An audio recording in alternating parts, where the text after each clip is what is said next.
So, guys, we have another interesting episode today. We have our very first guest on the panel, and Squad yeah, gang. I'm so grateful, man. I'm so grateful for you coming along, and the John stories Beth. you've been telling me already. I just wanted you to share with the audience, right? Your upbringing, how everything has been here in Denmark, life in the States, and wherever you have been, right? Mm-hmm. Your job, your travels, and everything.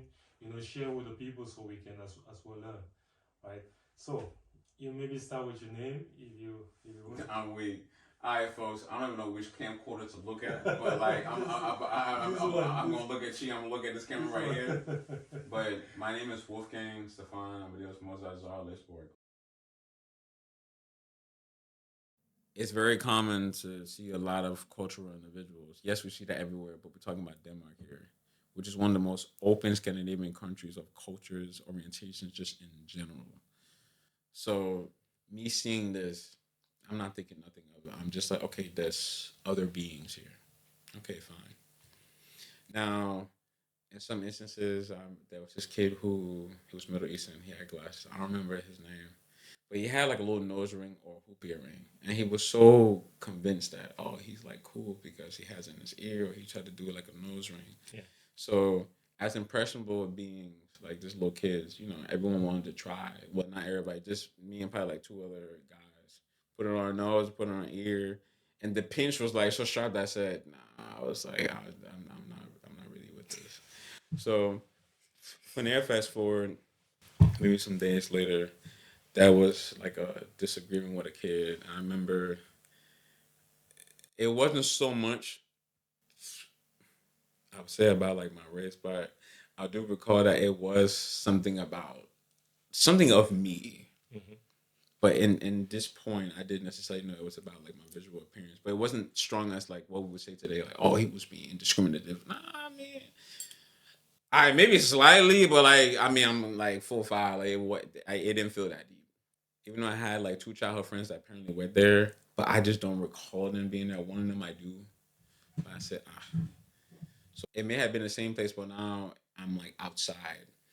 We have like a bench in a corner, and all the kids are outside. So this is like recess. And I just recall that I wasn't allowed to really be associated with the other group of kids. Now, this is when I would say that this indifference really began to hit my conscience in a way where I said, there's something happening that I'm not too aware of, but I'm taking it in, but apparently I'm more so like pushed away in a sense. Yeah. So this is when I'm acknowledging, because in again as adolescents, we're very impressionable beings. So we're taking in body language, body gestures, tone of speech, facial gestures, everything. So I'm seeing that I'm not necessarily accepted over there. So I said, okay.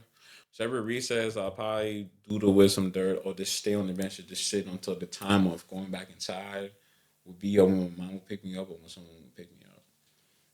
So I recall some days continuing on, and I just noticed that this place facilitated me. So I said, when I would wake up, my mom would take me here. This is where I would just be. So I said, okay. So I'm just like here, not knowing the importance of the usage of a daycare or whatever it may be. So I'm just like here. And I recall, like with the knowledge now, that group of individuals, looking at it now, that was the societal norm. Mm-hmm. Now there was just one Danish girl. I just noticed that she would kind of come out of that societal norm. That one childhood friend that when we speak about this, he says that like I was like a troublemaker or something like that, or just do my for skilly to do I said do about for skilly, meaning I'm just different. Yeah. And but I knew how to stay put, so I stayed at a distance. Now this one Danish girl, there were times when we would play tag. All the other kids didn't want to associate with me. So that was when I had come to terms to just accept that, okay, I'm just not accepted over there. I would stay in my corner over here on the bench and just keep it at that. But now this Danish girl, she would, when it comes to tag or whatever, I could see that just based off of the interpretation, she was coming to terms with like we're playing. So does that not mean that all the people here or kids here should be included? Because it's tag running away from whoever it is. Yeah.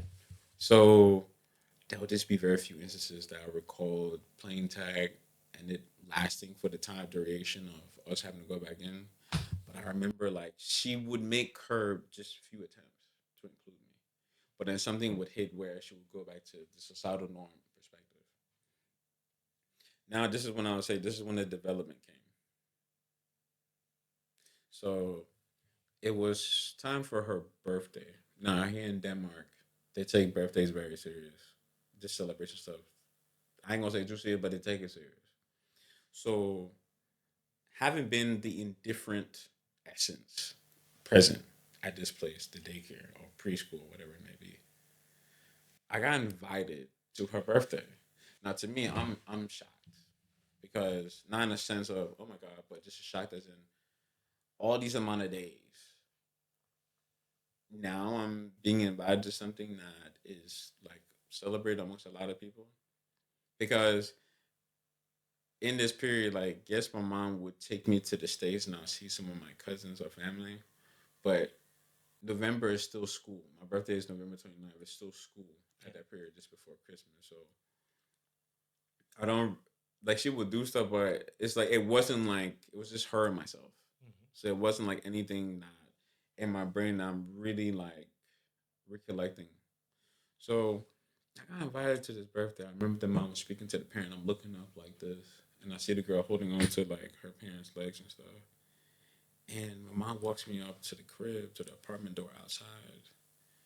And this is like my first time in this country went from Chi, where it's like, okay, now I'm entering like personal space of somebody else. In that societal norm that I was neglected in a sense, just body language wise. Yeah. I go inside, I see some of the other kids, and in my brain goes like, oh, meaning it's gonna be the same thing of like, all right, like I'm neglected or something.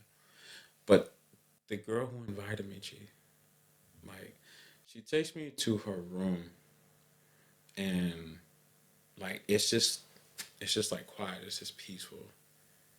And I just recall she was playing with her doll, but then she gave me a toy that was, you know, the most boyish like one that she had. Because clearly she had like a whole dog collection and all that stuff. It wasn't Barbie stuff. It was just I could see that. Okay, that's clearly for chicks, not for boys. Yeah. But she had one thing that was a representation of like what a guy could play with. And I remember like in this little moment, like I was allowed to be present and be accepted. Mm-hmm. But from what I've experienced now and just looking back at that, the only times I have a sincere moment of like authenticity like that is always when somebody has to disassociate from what is that societal norm Yeah. in order for me to have such a honest, sincere moment. So that was when I really began to notice that unless I'm accepted by whomever has an intention to know me or to be around me, I have to truly be like accepted. Yeah. So from that moment, I remember the parents said, "Oh, it's time to sing happy birthday," something like that, or sing the happy birthday. And then after that, then it just went into she went back to the societal norm space, and then I was like, oh, okay, nah, it's just gonna mind my business. Time passed. Mom picked me up, and when I was heading out to meet my mom, when my mom came about to leave. Now the girl gives me like a kiss on my cheek or whatever, but like just like in the movies, that moment of and I would label it as that was an embrace, like a personal embrace by someone outside of like my mother or the environment that I was in with just me and my mom were just going home and doing the same cycle of going to that facility. Yeah. So that let me know that in order for me to be accepted, like I have to be there's some type of approval that has to occur in order for me to receive the ability to be embraced. Now, that upbringing of just that beginning root, because that is my most Like that is the most earliest experience from when I was small that I can like recall because that has shaped how I move when meeting people, coming across people, and just seeing how people interpret people who are just indifferent from them. Mm-hmm. That's the reason why, like, even after that, now I go into elementary school, and I just remember whenever we would be in class, we had this one teacher. Her name was Susanna School. I just learned that she passed away like last year, so I'm like, wow. I got a chance to still see her when I came back to take care of my grandma in 2017 from the States before she passed. But that lady had a way of being a teacher that, like, as African, she had that raw way Yeah. of being strict that for us who have been yelled at plenty. Oh, this one. You look at it, you say, oh, this, European woman. Nah. Like, she was strict. She had a child by somebody of color. His name was Alexander. I still haven't seen him yet, but I kind of want to see how he's doing. But she understood what he was going through, and that was a sense of like a bridge that she got along with my mom well because her son Alexander, again, it's not mainly cocoa beans. Mm-hmm. So when I met Alexander, I'll never forget, but it was almost like hi chi. It was just like a oh, you know, not like you're also like a cocoa bean, Yeah. but I can see that you coming across me. It's a bit different because maybe you're also the only cocoa bean where you're at. Yeah. So, you know, this whole association with what looks like you. I didn't have that whole like, hey, kind of thing at that time yet, but because of how much the weight of having being that indifferent, the acknowledgement of delivering my sense of embrace. It wasn't like, what we do now, like, oh, you work out? Hey, bro, man, I'm with you already. We cool peoples. No, no, no. I didn't know how to like navigate through that yet because it still was new to me to meet somebody else that was of color. So I recall from those moments to where when somebody would ask me like, "Oh, is it racist in Denmark or something?" and I would always be that anomaly tree every single time because Yeah. I went to a school called Zorderdam School. It's by the rivers, in the center of Copenhagen on the east side, and it wasn't I was being bullied, Chi, but I will never forget this. But I was in third grade. These kids were fifth, sixth graders. Now the one that was stern was a sixth grader. The other ones that were his associates, Yeah. associates, the associates that were fifth graders. Now, I'm the cocoa bean in the school who legitimately I always had joy coming to school, but nothing against my mom's. It's just that it wasn't a really interactive environment at the crib. Like, of course, there was the mom son thing, but it like I wanted a PlayStation, and because like here we in the living room, that's Yeah. the main TV. Yeah. Me, I was playing the PlayStation. Apparently, after a week, she didn't really like it. That was again. She had a TV in her room. I didn't have one, and I was taking time in the TV in the living room. Man, I came back like a week and a half later. The PlayStation isn't there, and it's a TV in my room, the cable thing, and I'm just like, this is not like it. That was my moment of like, Joy. I could say I threw a fit. Yeah. This is when I fully acknowledged me actually throwing a fit. Like why would you take away what how you said like my sense of joy, some type of Yeah. escape from what we Yeah. got going on Exactly. right now. I can relate. So I was like, ah.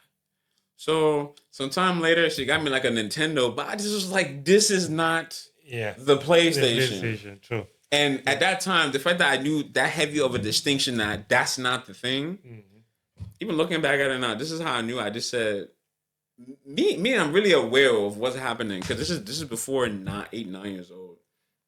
So like from here, I'm going to school. Something about this sixth grader. It's like because I was so joyous going to school because I'm gonna be honest, this was my escape and ability to release. Yeah. Because the environment at home wasn't like full blown interactive. Like I'm sure there were some aspects, but to be honest, like there's nothing that's bringing. Whereas with my relatives and stuff in the States, everyone knows this, I can recite damn near everything. But when I was just at school, I was just able to embrace or meet people, those who were receptive. Because at this point now, third grade, kids have more of this distinction of what they are allowed to communicate with. Like it didn't. There wasn't this huge barrier of neglect anymore. There was a sense of acceptance now. Like, oh, I can talk to this person. Maybe if I don't know or really want to say too much, I can say, oh, hey, Chi, what's going on? And then go somewhere else. Yeah. But me interacting with you wasn't like I'm just going to full blown neglect you. So, but what was also different here was that the teacher that you have in your homeroom, well, that's what we call it in the States, but the teacher you have in your homeroom here was your overall teacher for like everything else, unless you had to switch or someone had to come in. So I always came with so joy into the school. I just was like, yo, it's like I'm not saying I'm free, but I can exercise myself or whatever here. Yeah. But like this sixth grader, man, like he just could not understand. It was almost like he was so bothered by, yo, why are you so happy? It's like why? It's almost like he was bothered that I could associate with a sense of joy that he could not associate with for whatever reason. So I remember there was this door when everyone would come downstairs and go through this hallway to the play area, the outside and stuff. Man, this is when I would say a sense of fear was like developed. Like I acknowledged a sense of like a blockage. Okay. And this kid was like, yo, if you go outside, I don't remember the Danish words, but like verbatim, yo, if you go outside, we're gonna like legit jump you. Okay. And it was something about the tone, but the body language, that insinuated, like, if I go out there in my mind seeing that body language, my mom ain't beat me or nothing, but it's just like I haven't seen enough of that kind of body language for it to be something that is repulsed towards me. Yeah. And in that moment, I could literally associate with the fact that, like, there's going to be something that's going to happen to me if I go outside. Yeah. So I remember it was time for recess. It was just this week. It was just 1 week. And I go upstairs. For some reason, I'm like shivering. I'm like chattering, like that thing. And I'm just like confused. So I go up to the administration and like, I'm typically that kid that everyone sees that's happy and stuff. But this time, I look at the administration and I'm like in tears and I'm like, I'm not sure how to make sense of anything. So I'm just like, can I sit up here? And I'll look out the window, I'll see the kids to see if whoever it was. And I remember the what's it called? Maybe the counselor, one of the counselors, whoever was in that office area. Yeah. Man, like they could just see like this kid is fearful of something. Uncomfortable. Yeah.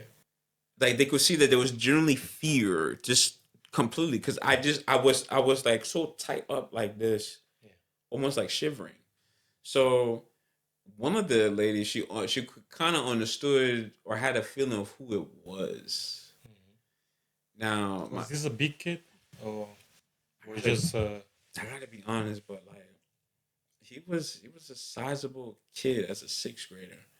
Yeah, but enough to be a bully. Yeah. That, that's a good phrase to say it. Enough to be a bully. Yeah. So I remember the next couple of days going to school, man. It was almost like I had this like.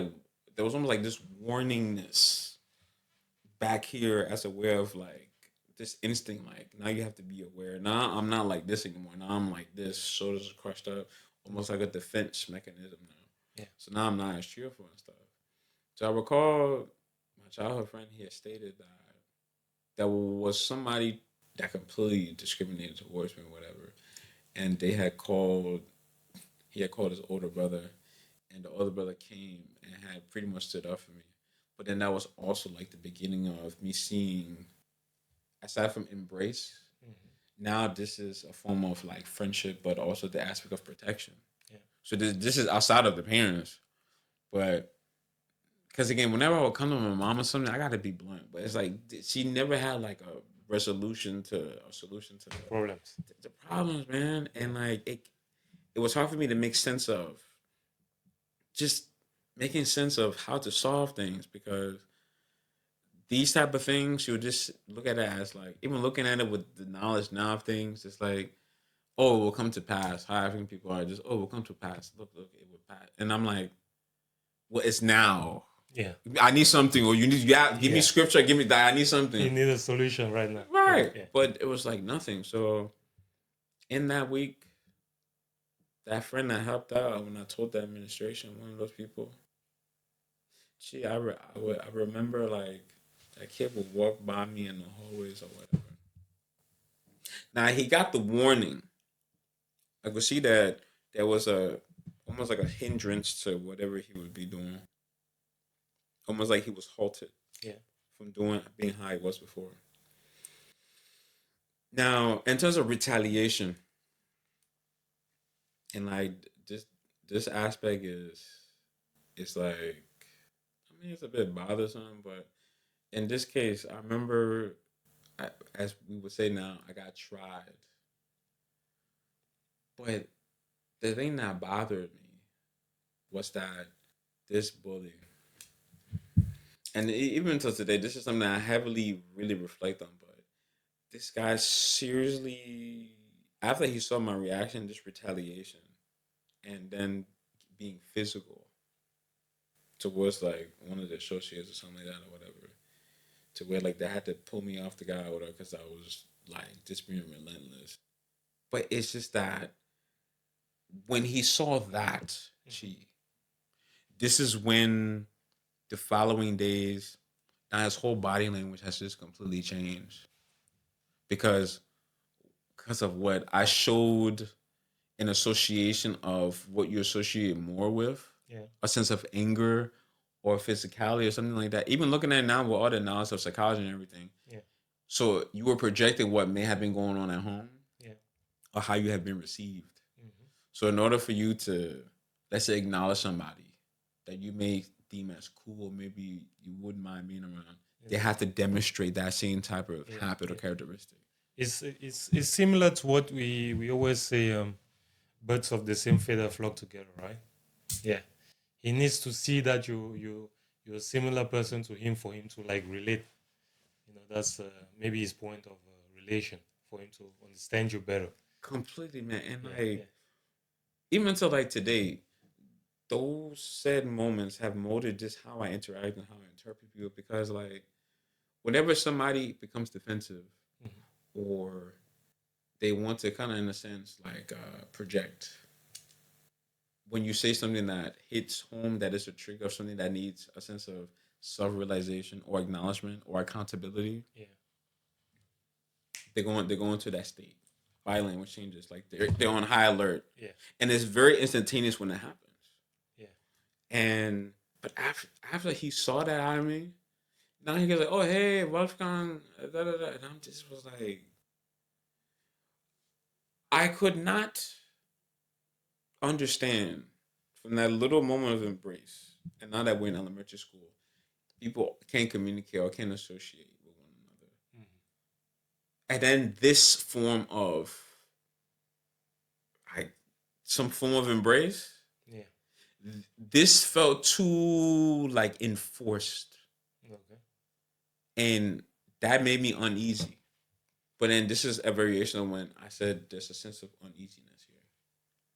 But it was like I was accepted like after that, after retaliating. Now, this next part plays into something that I really plays into an aspect of like regret. Now that same teacher now was brought downstairs to the classroom. There's this English kid that came. His name was Alexander. There was a lot of Alexanders.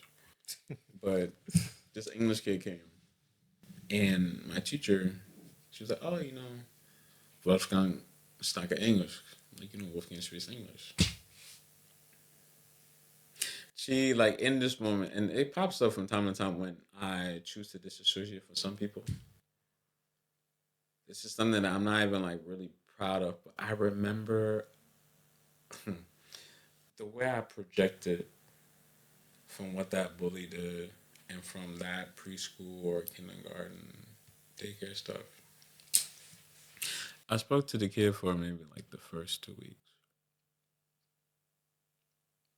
But just like how in some shows or some games or some things, almost like initiation, it was as if like I got into a state of projecting what I had experienced in terms of being accepted or coming into a new space and stuff. And I just like it was recess, but because he couldn't interact with anybody, I remember I left Alexander. And I remember after doing that, I slowly, in a sense, I didn't really interact with the guy because now I'm doing that thing of, oh, I need to see your sense of initiation. I need to see how you adapt. Or what can you do? And I remember maybe a month or two after, or maybe 3 months, maybe that whole semester, I remember the teacher said, "Oh, Alexander isn't here anymore because his parents moved into another school."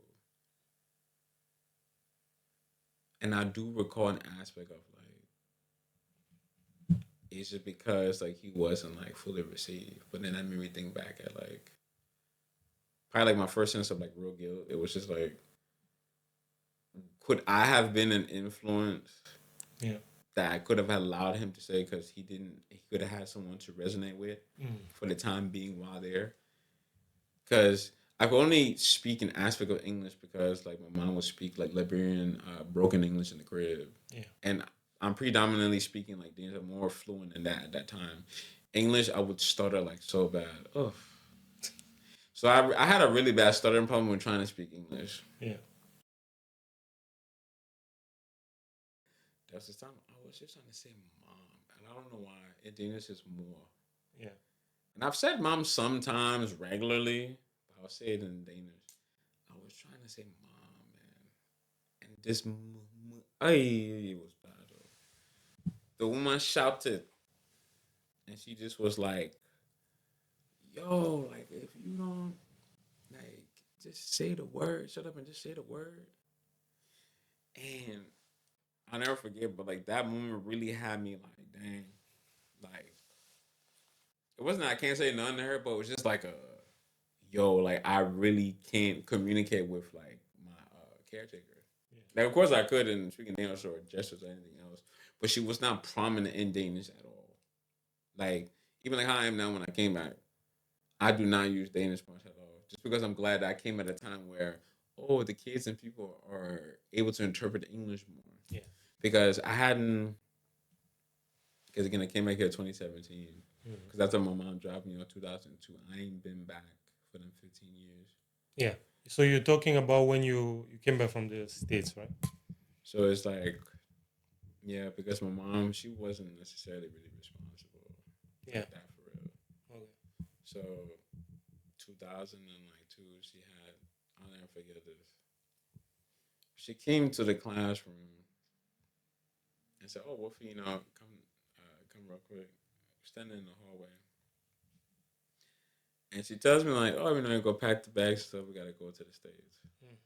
And I'm like, I remember I was like, "But it's not vacation or anything time yet. Like this is still the semester Yeah. because we're about to be promoted to like fifth grade."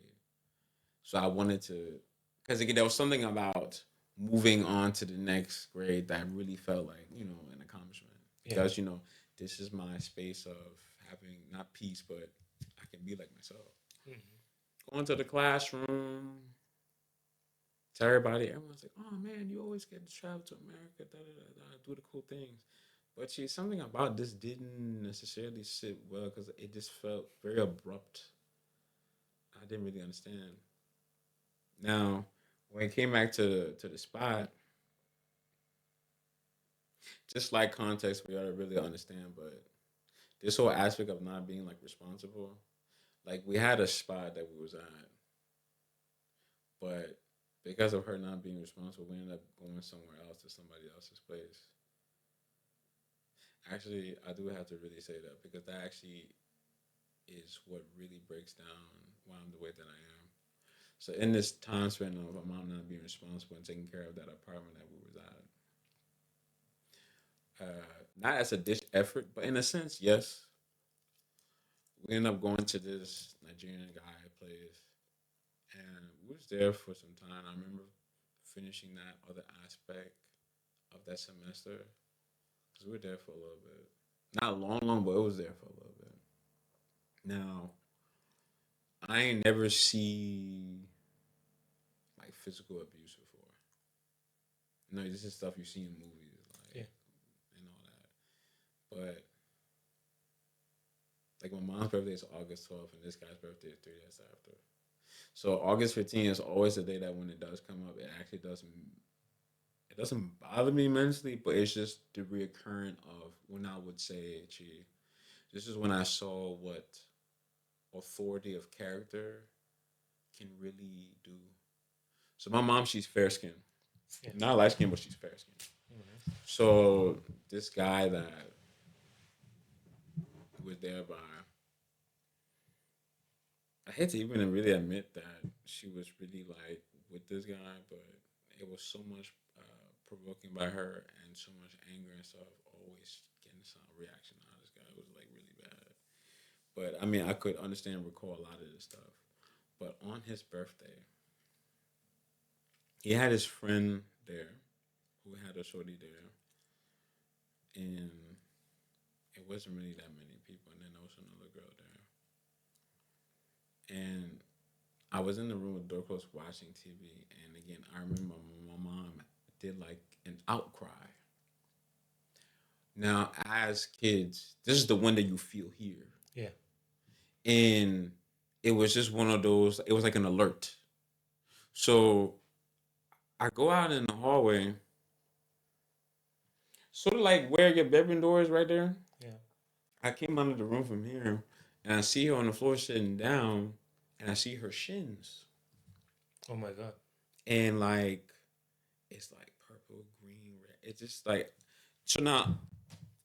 There's a difference between when you see someone getting injured or me hitting my head or them kind of Yeah. little things, but there's this attachment to when your mother, father, or sibling or something when you're seeing pain and Yeah. you this is something that you're feeling the direct impact. You're getting that energy. I looked at her shins and I'm just like, there's utter pain here, and like I can't comprehend, but I just feel like this huge like void of like something sucking me in or something. Mm. And I go over into the stool, the living room. Now this is how my mind processed this. The dude's friend was here and like the shorties that were there. I'm like, how could y'all have let this happen? But because this guy was so abrupt and in such an uproar, and again, my mom, she provokes folks so much. Even between her and myself, we're just cordial. I gotta be honest. Like, it's not really like a head relation. We're just cordial. But that moment right there, how he was just demonstrating himself, I just saw what a dominance of authority was because people here could have prevented that, despite my mom provoking. But seeing my mom in that much pain, just on the floor over there, I just knew that this meant danger. So this is one of the apartments where when you walk out the door, there's another door across. Okay. See, this is when I'm asking the people for help and I'm explaining to them. Because the knowledge I know now, looking back on it, because they knew how much of like his anger or how abrupt or wherever he was, they didn't have a sense of urgency to help or do anything. So now this is going back into that moment of with that belief. daycare and stuff, and I'm just like, I'm like, this isn't making sense. So I remember he's getting in her face and stuff. My mom is still provoking, even sitting down, trying to get up and stuff. He gets up in her face. I remember I go to try to move him, push him off. This is the first time he like shoves me, and I remember like, even like how this lay out. I like was pushed back and I fell down to the floor and stuff. Yeah. And like I remember how he looked, but then he garnered his attention back towards my mom, like pretty much on the ground. But then this is when he sees he needs to retract because of what he just did, in a sense. But I'm even to get my mom up and to get out. Now in the height, no, not the heights, but in the midst of this. And now the friends want to try and communicate, try to calm him down. But it's just like, gee, the amount of anger, the amount of like robust, the boisterousness of that whole thing. I just was like, I've been in calm environments just like this, fun environments, stuff like that, where the aura and distinctive nature is like this. Yeah. But that right there, some aunties I'm gonna have been pissed off, but it's not anything that dramatic. But this, it was such a flood of it, and me being in like a impressionable child and just being empathetic to whatever going on, I'm feeling the magnitude of that. Yeah. So now I'm picking up my mom, and we're on like it's so annoying. We're on like the fifth floor. So now I'm pulling her to come downstairs, and she keeps trying to get like the last word, and I'm just like, bruh. And this was the first time I told her to like actually shut up. But now finally, because this is in Istanbul, finally we get out. The goal was to get to her friend's place, who's a nurse, and the husband is like a doctor. Now we get outside. Just like how the walk was from here to maybe like where, maybe not the corner store or something, but maybe just where the netto or something is. Yeah. Gee, that's all we had to make it to. It wasn't far. This guy comes out shirtless, shorts, broken beer bottle, just yelling my mom's name. Now I have my mom like this, and I'm carrying her. And I remember I had turned around, and when I saw that, the only thing in sitting, I just said, "Yo, we just gotta like make it like to wherever her friend is at, which is like right here." And I remember he ended up being quiet, and I remember I did not want to look back because I just was like, something has to give here. So we make it to the next place. We're climbing up a next flight of stairs, and they tend to her. They have the couple now. They have a daughter to try to console me, but I have a sense of anger now. I go into like the living room, but they have a morning room.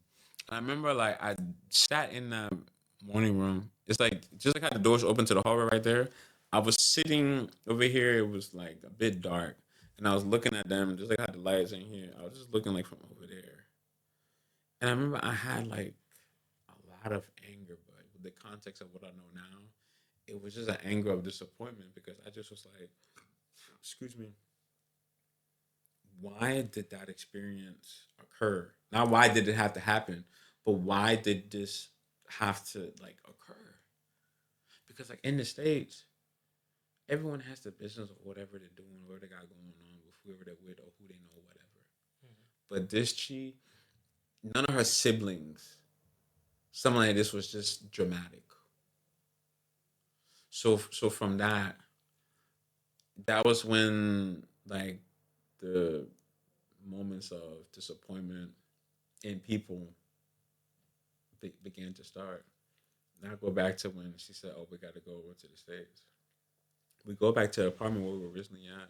Yeah. So I'm like, "Oh, like we're home now," because it had been some time since we was at the crib. Okay. So after that event, you guys you ran away from home, So like no, but this is or you were just moving from one place to the other in search of shelter? so from there, Yeah. packed my little suitcase, my little blue little carry-on bag. I remember took me to the airport. Was going to the States. I remember on this flight, man. I said, like, am I coming back? She didn't really answer. I remember I was bawling for like a hot minute until I probably passed out. Yeah. And now we're in the States. And then and we go to my eldest aunt, her older sister, in Maryland, in Beltsville, Maryland, and she drops me off over there, and I'm over there, and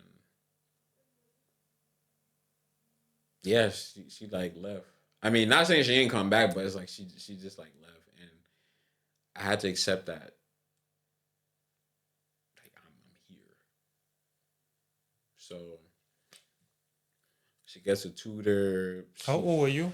You mind me asking? I was 10 going on 11. Okay. So it was April 2nd when that occurred. I still have the little piece of paper in my old passport when that happened. Yeah. Because that was when like, like that was that. Yeah. So from there, now I'm in the States, and now my aunt is, doing what she can. But I remember she tried to get a tutor. Because again, me speaking English, me stuttering, it was hard. She couldn't really understand my Danglish because I mixed the words together so much. And homeschooling, and then I remember how I was forced into this aspect of Christianity or church or something like that. That whole, but again, all the efforts of what she did. I remember each and every instance of it. She did very well, did her best, but my mom, she just really didn't have like a plan. So I remember my aunt tried to adopt me. That didn't pan out. And my aunt, what I respected about her, she was that. For some folks, I don't know how it was with you and your folks, but you know how some folks they don't explain Yeah. the totality of what is occurring. Yeah.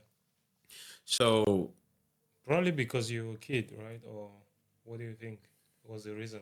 Maybe because you were still young and you didn't have to know. Don't you think so? Oh, I will say that I'm gonna be forward and blunt about it just because of how abrupt a lot of the things happen. So it's for an aspect of what they believe is a form of protection of the mind of the child. okay. Because in those moments, what some of us would tend to do, we'll say what is happening at home and scatter it out loud. Yeah. Whereas, yeah, we'll have the moments where it will be like, gee, what has this happened or something that you cannot just be saying it like this. You can't just be saying this one day, da da da. So for me, because like when I would hear the tone switch, the body language, the intention of what was said, now this is when I said, okay, this is when I have to take heed to what's going on. Yeah. So this is when like, and then this is even what's worse. I remember it was time for me to start elementary school when she got the ability to be my guardian. So she started me in elementary school. Now, this is actually something I do hold against my aunt. Like to the day I die, I'm never gonna forget this. I go to the school, Calverton Elementary. They see my grading, my statistic, or my all this stuff. She just said, "Oh, he may have been on his way to be from 1 to 5th grade, but he can be in 6th grade." So because the woman, I can't even say aunt, but because the woman was like, because I can't speak English, to her sense of being enough or being able to, she said, "No, put him a grade behind." I knew enough English to understand that, like, what do you mean, like, Yeah. what are you putting me back for? Mm-hmm. To this day, there's not enough of an aspect of that actually really doing any justice, because it would have forced me to adapt better. Because guess what? There's a thing called ESOL. I don't even remember the acronym, but it's just to help the English speech, oral literature, or linguistics and stuff. I was putting in that thing, give or take maybe like 2 months. I learned the grammar. I learned the literature. I knew how to pronounce it. I knew how to add prepositions. Okay, I could speak like how I'm speaking now. So I go back to her saying, "Oh, can we go back to the counselor or chancellor or whatever for me to go back to 6th grade?" It was very too late. It was already too late. Yeah. And you know, in my upbringing, like it's just I remember all the efforts of what everyone did. It's just that because we're the characters in our life, we're living the experience. We're the ones that have to interpret it. We are receiving everything in the environment. Going back to what you said about environments being a huge effect on whatever's going on. Yeah.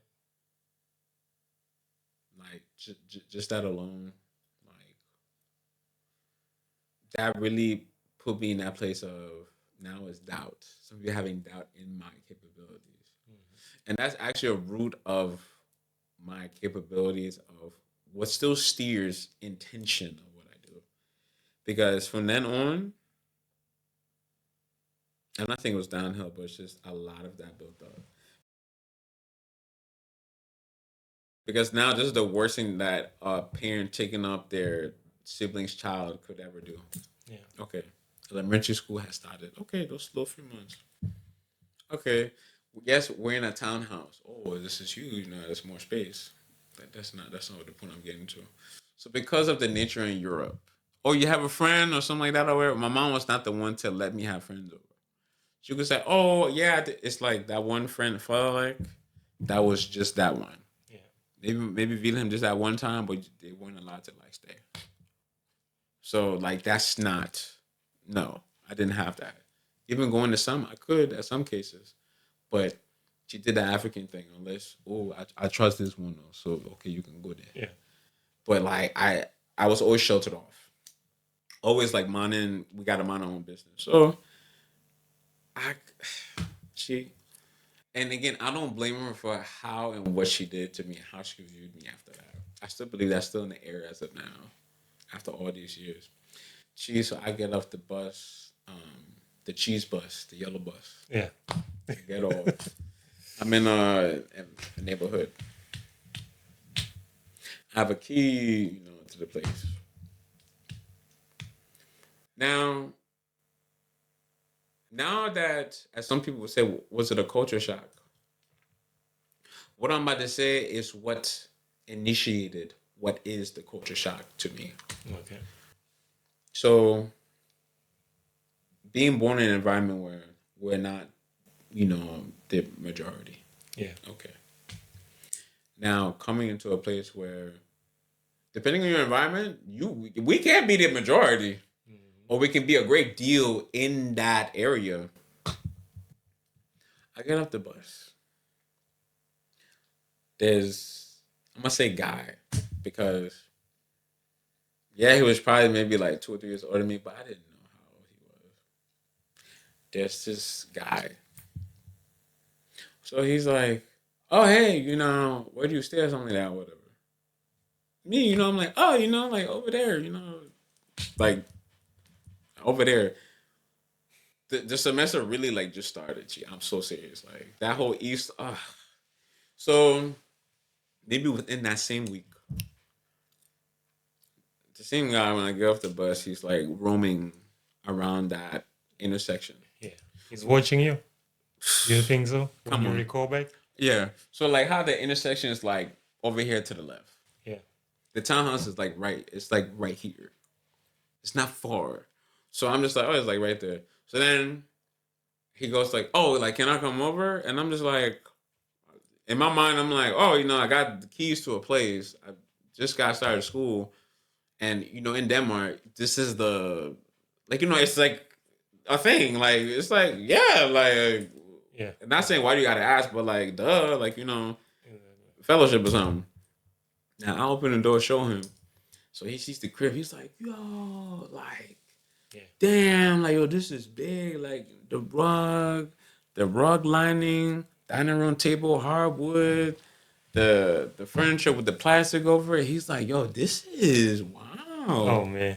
So just like how you did all of that, Oh man. from coming from where I'm coming from, I'm not able to read none of that nonsense. Yeah, you can't understand. So in the basement, I have my like PS2. I could play the game. So in my mind, I'm like, all right, show you the game or whatever.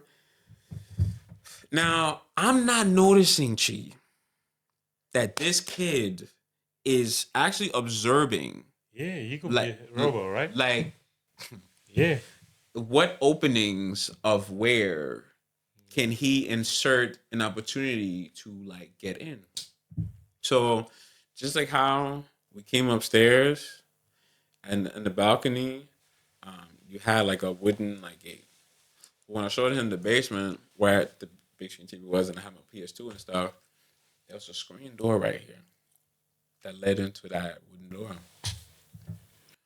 And looking back on it, my brain wasn't in alert, Chi. Yeah. I just was so invested in shit, showing the game or whatever it was, because Dragon Ball Z Budokai had just came out. For those who were listening, that was how long ago that was. So I didn't pay mine, but I was aware that there was a, and that was like the opening of the screen door. Yeah. But I'm immersed in the game, trying to share the actual you trying to play or whatever, because I had two controllers. Yeah. Gee, like I didn't. There was no alertness. So maybe the following week later, and my aunt had like recently just been married and stuff, and the guy she got married to, like, not that he was fully moved in or anything, but some of his stuff was there too. But like, I remember I came back from work. My aunt, she was a hairdresser. She was almost co-owner at this time. But I come home, typical, you call the parent. Yeah, I just got back from school. Yeah. Hey, Chi. I enter the door. I go up the little stairs. I call my aunt. Where I'm standing, the stairway to go down to the basement. Mm-hmm. I said hi to her. Now these blinds, so those in America who know, those thin rectangular metal aluminum ones. Mm-hmm. All I heard when I started talking. So that's all I heard. I've never heard that before. So in my mind, aside from the domestic abuse that I saw with my mom and this guy and stuff, yeah. Now the privacy of the home where I'm staying at, like being an intruder, yeah, I don't have any sense of awareness of what to really do. Yeah. So I'm staying up and I'm telling my aunt, I generally have a sense of like, this was the second level of fear that from that moment with my mom, this was the second level of fear because I could not comprehend what just occurred. Yeah. So then I tell my aunt, tell her everything. She called the police. I keep looking down at the stairs and I'm just like, now after maybe I'll probably say 12 minutes because somebody kept telling me like I had to go downstairs to see whatever it was, check out something. Yeah. So I go downstairs. My PS2 and all that stuff is still there. And I see the screen doors open, the back door open. And then going back to how you said when I said it to you the first time. Yeah. Then I was just like, oh. So this person took the opportunity to unlock this. And then this is when I first saw theft. Yeah. Because here in Denmark, this. Ain't nobody stealing that. Nah. There's no crime here. Nah, it's pretty different, right? When you, like, exactly, it's really the culture shock when you leave from Denmark over to the US, because here's like in Denmark, just 5 million people and almost everybody, especially when you've been living here for so many years, but over there in the US, I think it's pretty different, right? Oh, everyone is watching everyone and trying to take on every single opportunity to maybe steal something. Exactly what you just said. Yeah. What occurred. I come downstairs, I locked the door, and then it begins to sink in that the intent of this person coming was to infiltrate. Mm-hmm. Okay, my aunt makes it back. She's abruptly like shocked or whatever. Now look, all my aunties West African and everything. Now this guilt that I feel or whatever, I mean I still feel it now, but even me bringing it up right now, it's just kind of like ugh. But she's from Liberia. All the African gold, a lot of the aunties like to have all the African gold and stuff. Yeah. This nigga had like pretty much ransacked her stuff. and had jacked a deal of it. Not like all of it, but like a great deal of it. And like the cop guy, I'm explaining to the guy. I mean, I have great photographic memory. I'm explaining it. This is another aspect of the culture side even more. She, as I'm describing this guy, the cop guy goes, for those who are like, oh, was he? He was a color. So he goes, wait a minute. I know who you're talking about. My people, in my mind, I'm like, what do you mean you know? Because in my mind, people do something wrong. Why are they still out there? Yeah. So he goes, oh, that's such and such. He's a foster child. I mean, I don't know what foster child means. Yeah. Apparently, that means like they're in an adoptive home and all this stuff. But foster child mean like you're allowed to roam and go out or something. So what this guy would do, Chi, he would befriend kids around the neighborhood and stuff. He will steal stuff and then pawn it for more money or for something. Yeah. Fast forward, what I've learned about now interpreting what did you have to have gone through to have to develop social dynamic approach to have to do that to then infiltrate the privacy of someone's home to then befriend with the child Yeah. to then see opportunities on how to maximize on what can be taken to get the most profit. Yeah. And you're saying it was about your age, right? Or 3 years older than you. I would really You're give it saying like about maybe 3 years older about 3 years. because I was 10 going on 11 and the guy Yeah. had said he was 15. You're 15. Yeah. So yeah, so like 4. Yeah. So it Because at this point, I'm thinking because you've gone through the first experience you had was discrimination in kindergarten, and then the next one you had was fear yeah. for the bully, and then you also had like the next experience was like anger, right? And then now you're having the culture shock, and then you're like probably wondering like, what has this 15-year-old gone through? Which is because your age, he's probably going through some other things. And that's just Yeah. now reflecting back on it because you're having me break this down. Yeah. But it's just that even like just from that, because this is why I ask the question to most folks when I meet them at some given point, where I say, "Oh hey Chi," like just hypothetically, I'll be like, "How did you come to be whom you are now? What has molded you?" 2-part question, but the key aspect on what has molded you. What I've just explained is a heavy aspect of how and why it has been so drastically important for me to have to really interpret individuals. But then also seeing now, just to go into a latter part of this, but seeing why, because I'm West African, why they say, I'll never forget what my aunt had said, because I would speak Liberian English, which is like our patois. Yeah. And she used to always say, don't speak like that in school, because the people would think you're stupid. In my mind, I'm like, yo, what do you mean? Like, I'm like, this is how we talk. So I didn't understand that, G. But like, there was just like a boundary or a band-aid on like bandage. I'm sorry, where like it's like I'm sorry, I was in bondage where I wasn't allowed to express the culture in which I learned from everyone speaking broken Liberian English or just being African or whatever. And with this happening, the woman did not trust me after that. With African women, when they see the one disaster, hey, this one or this trouble boy, our nephew, this one is disaster. What's it called? He would do this, he would do that. Da da da da. da. Still to this day, even though they may swear to whatever they believe. No, no, no. The atmosphere is still on me now. Yeah. From that time, that's what marked, I would say, the downhill of me being acknowledged for who I am, to where I'm just always seen as like the bastard child. Because again, like my pops, even how it happened, just briefly, like it wasn't even like planned for real. Because there had been multiple contraceptions. Because I got closure conversation from both of them, and my mom has broke it down. My mom broke it down. There had been multiple contraceptions before.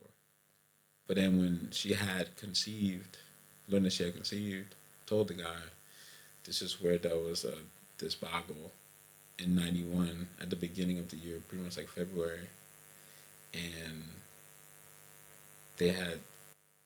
It's like they weren't even like together. It was just like how we would say nowadays, like just kicking it. That was just how it happened. My dad had already worked at his thing to have his townhouse in Massachusetts at this time, and my mom, she wasn't again not really knowing what to do or whatever it was, and didn't maximize on getting documentation over there because back then in the '90s, man, stuff was so easy. Yeah. But she didn't capitalize. So that had occurred. He kicked her out. My stepmom actually came in that following year because they got married a year before. I mean, a month before I was born. But my European grandfather, who actually had adopted, like my mom at the time and the other kids, because my grandma had 12 kids. But at the period where he came in, he's Danish. Like that's why I got the last name Lisborg. So he had said to her, "Why don't you have your son over in Denmark?" Here in Denmark. Because again, it was just my mom's baby sister and my grandparents there. Because my mom, she didn't know what to do. Because my eldest aunt, that same one that I was staying at, that's the one that had like kicked her out. So she has me over here, and then that's how that all happened. So like, just from just seeing the chain of events and stuff. Because she even from that separation between both of them. Because even when I was 13, like my aunt had said, "Oh, you're going to meet your dad or something like that." I didn't comprehend what she meant. So this is just like an additional 2 years. But the reason why I'm on PS2 is an aspect of my little chain of memory thing is because I was like a gamer and stuff. That was my sense of solitude because I actually had a PlayStation, like what I wanted. Yeah. So when she had said that, I didn't know what that meant. I remember there was one phone call when I was like 6. And my mom said, "Oh, this is your dad," and I was like, "Dad," because as you've seen here in Denmark, there's a lot of fellowship between mom and dads here, or fellowship just with family stuff. Yeah. Yes, there are single parents here, but it's very common that you do see See the both parents. both parents. Yeah. So for me to hear that, I was a bit confused. I still remember that call in that moment because it was a fax machine that my mom had. I will always remember that. But then when my aunt said this, man, I'll never forget it. I remember the day when she said that he was coming, or something like he was just coming, or something like that. I said, "Oh, okay." The doorbell rings. I go to the door. Gee, that probably went probably like 30 seconds, up to 30 seconds. I really was just like, oh. Oh, I said, "Oh, come in, come in, come in." So now I turn around and walk up the stairs, and I'm just like, "Oh, so that's my father." Yeah. I see 3 kids, and I'm like, "Oh, so I'm an older bro." Oh, because I've been an only child for so long, Yeah. and over here, the fellowship with siblings here, it is quite strong. So whenever I see everyone with who the siblings or something like that, or they had someone to watch over, protect or something like that, I remember in my head I always was like, it would be great to have like a little sister or something like that to like just be mindful of and stuff. Yeah. And I have a baby sister. Well, she's not baby anymore. Damn, she's 25. She just got engaged this year. Yeah. Bless y'all. But like, it's just that moment was just like, I'm an older sibling, and this is my dad. And my mom I came to visit at that time, and I remember my dad's father, very important person here. And this is an aspect of why I'm very heavy on family orientation.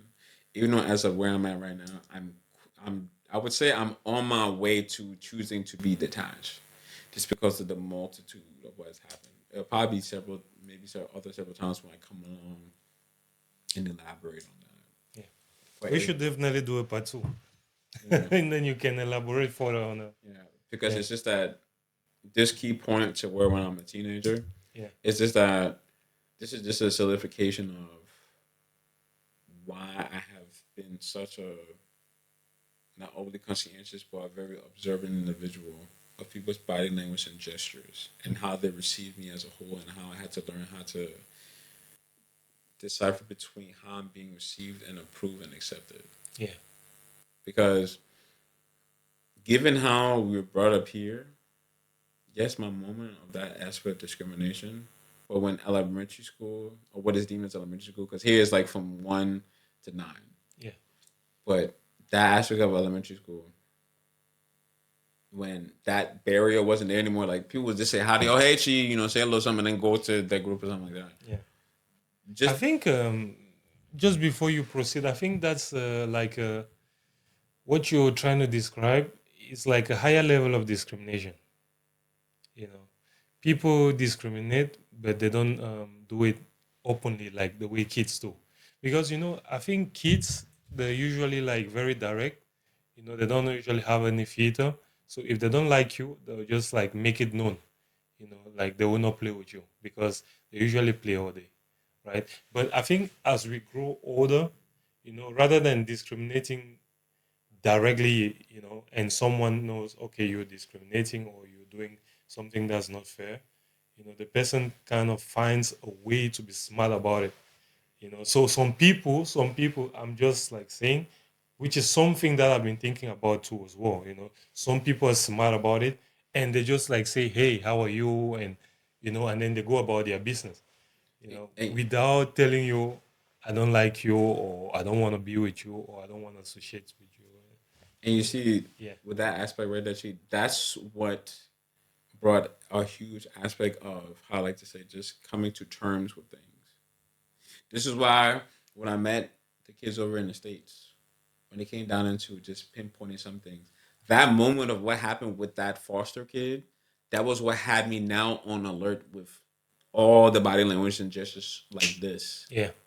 So, but before then, linking things together into the rooted reasoning, that's one thing I would give Denmark for. My teacher, but just how stuff is brought up here, I would just say there's a wider range of being able to take in gestures and acknowledge what seems off and what seems enough or decently right. Exactly. Like here from adolescent times, we're able to really depict it, like certain gestures of what is all right and what is acknowledged, what is okay. It's very much easily being able to be pinpointed. Like I could understand, even I think I did to Alexander, where I just pretty much dismissed him just because I ended up going to that state of now because of how I was neglected in a sense. Now I'm projecting the anger of what I went through onto him because now I'm like, oh, you just got here? Okay, like you prove yourself. Yeah. When I had really no reason to do that, but it's just because these are the aspects of stages of emotions of taking in information, that these impressions that I've never witnessed before. So that's why I even fast forward to that point where I met my pops. This is a piece of my lineage or extension, a parent that I've never understood what that would mean since I've seen it for others. Because maybe you've experienced this, but for me, I ain't gonna lie, but whenever I meet someone's parents, it's as if like I'm heavily like received in a way where I mean, this ain't nothing against my folks or nothing, but it's just like there's always this heavy implication of me being received as like their kid. But it's like it's really, really felt like that aspect of the beginning of embrace is genuinely so much stronger whenever I meet like other folks. Of course, because they're new people, different people, but the gesture, the openness and the body language, the shoulders, the tension, the back, like just the spread and everything. It's just comfortability. Whereas with my family and stuff, they all have had a piece of my upbringing very much because I was brought up in a village. Because of me being from place to place to place, everyone had a hand. But with everything that has occurred to like now, I mean, I ain't doing nothing illegal. I ain't doing nothing crazy, but it's just that like how my life has panned out. It's just like it's just been such a like. It's one of those things where I hate saying like, but it's just it's you. You've been. It's been really inconvenient for you, my nephew. Like it's been very inconvenient. Like it's not even a blame thing. It's just I've just been heavily inconvenienced in a way where it's like now when it's like, oh, you're of age, you have to find a way, but it's just sort of like but there needed to be, and I do emphasize this, needed to be a sense of a layout, a brick layout for me to step on, or to see the instructions to how they did that, Yeah. for me to be able to then pave way.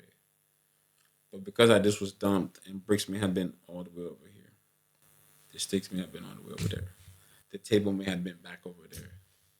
It's like I'm just dumped there. So like that's why even from that point when I met my pops and I was with my aunt for that period, and I met my pops, this is an aspect of when I always believe that, oh, if I saw a married couple, see that means that everything is good, everything is like all right. Now I've never even said this to my siblings, but it's like I mean I even say it like on this, but it's that my dad has said, oh, maybe a spring break, I can come up there to Boston, to Massachusetts, and like stay there for like the break. Mm. Man, I go up there. It's a townhouse too, but there's three kids in there in one room, and I gotta be honest, like even the time where fast forward through high school and everything like that, when I decided to go up there, there's just an aspect of when you, man, I gotta be honest. There are times where we compare, Yeah. where we stand in life, or where somebody else's is in life. And because I've learned that these are my siblings, and then now I'm seeing like their living environment, it's not like they're filthy or anything like that. It's just that when I saw the room chi of where like my siblings were in, like I'll never forget there was a bunk bed. The brother after me, he was sleeping at the top. The youngest brother, he was sleeping at the bunk at the bottom. And then there was like a little tour car thing or whatever where it was like a tour car bed. That was what my baby sister was in. But the rug, it was a navy blue rug, and I just recall like just the outlook of it, and I just was like, yo. But the scent of like urine and stuff, my youngest brother, he had a hard time really learning how to like not pee in the wet the bed and stuff.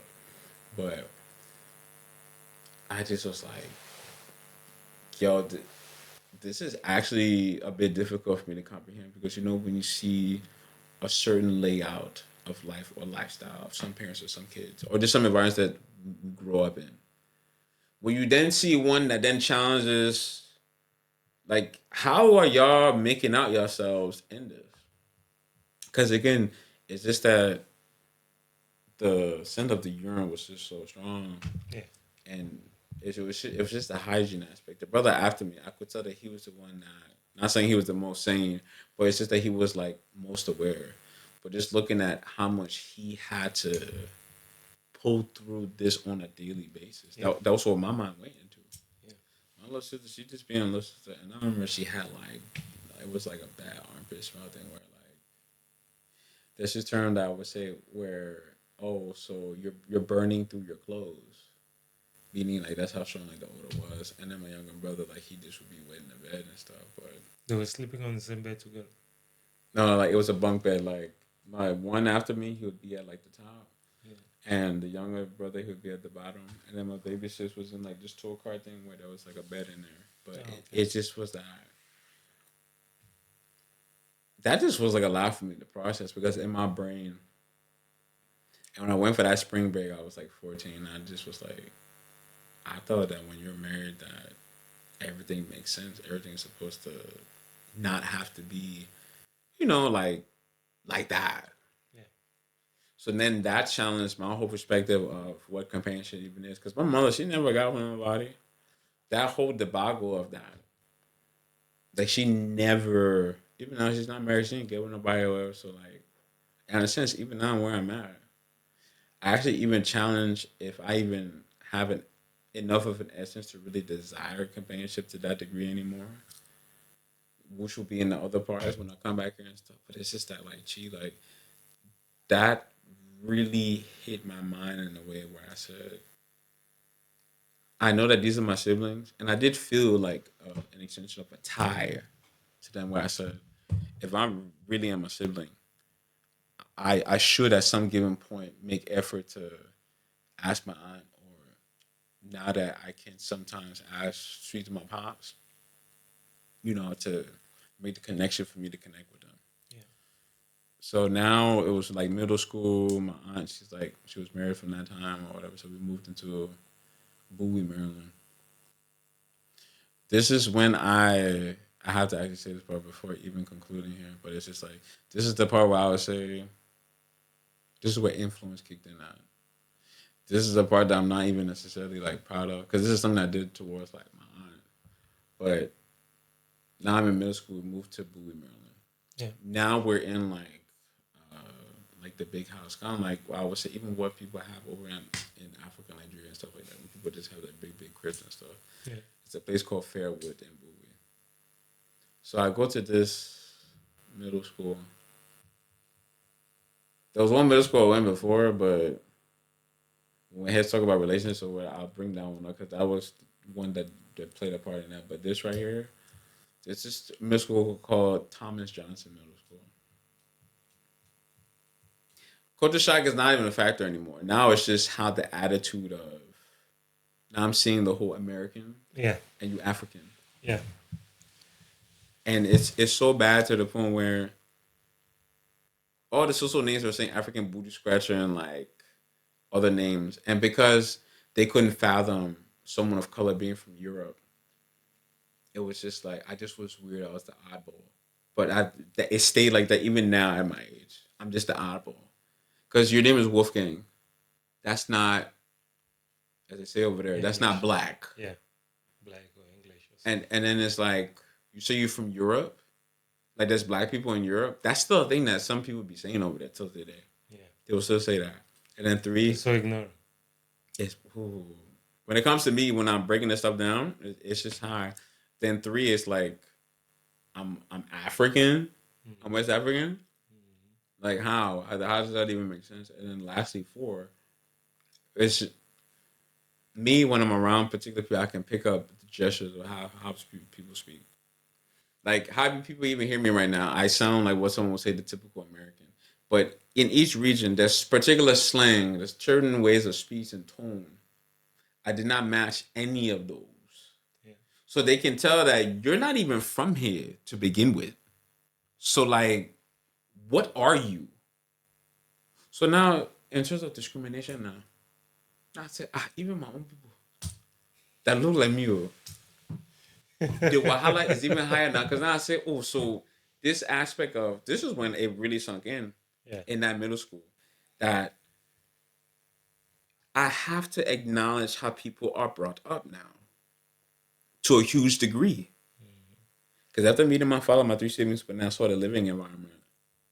And then that was like my real first time having to compare living situation where I'm like, all right, I'm fortunate. We're all fortunate to have shelter, but to see that gap, I'm sorry, but that just, it couldn't sink in with me that I'm like, I really, really believe that when you're married and you have kids that like, there's nothing wrong with where we go, like our castle, our home, where we go home to. Yeah. But to see that, oh man. So at this middle school, I remember like I'm a very simple kid. All I wanted was just to play games and stuff like that. I hate how even when I said it, the first angry memory I had, my mom came to visit and I was playing my PS2. There's this game called Devil May Cry, really cool, complex game, but I was beginning to really figure it out and stuff like that.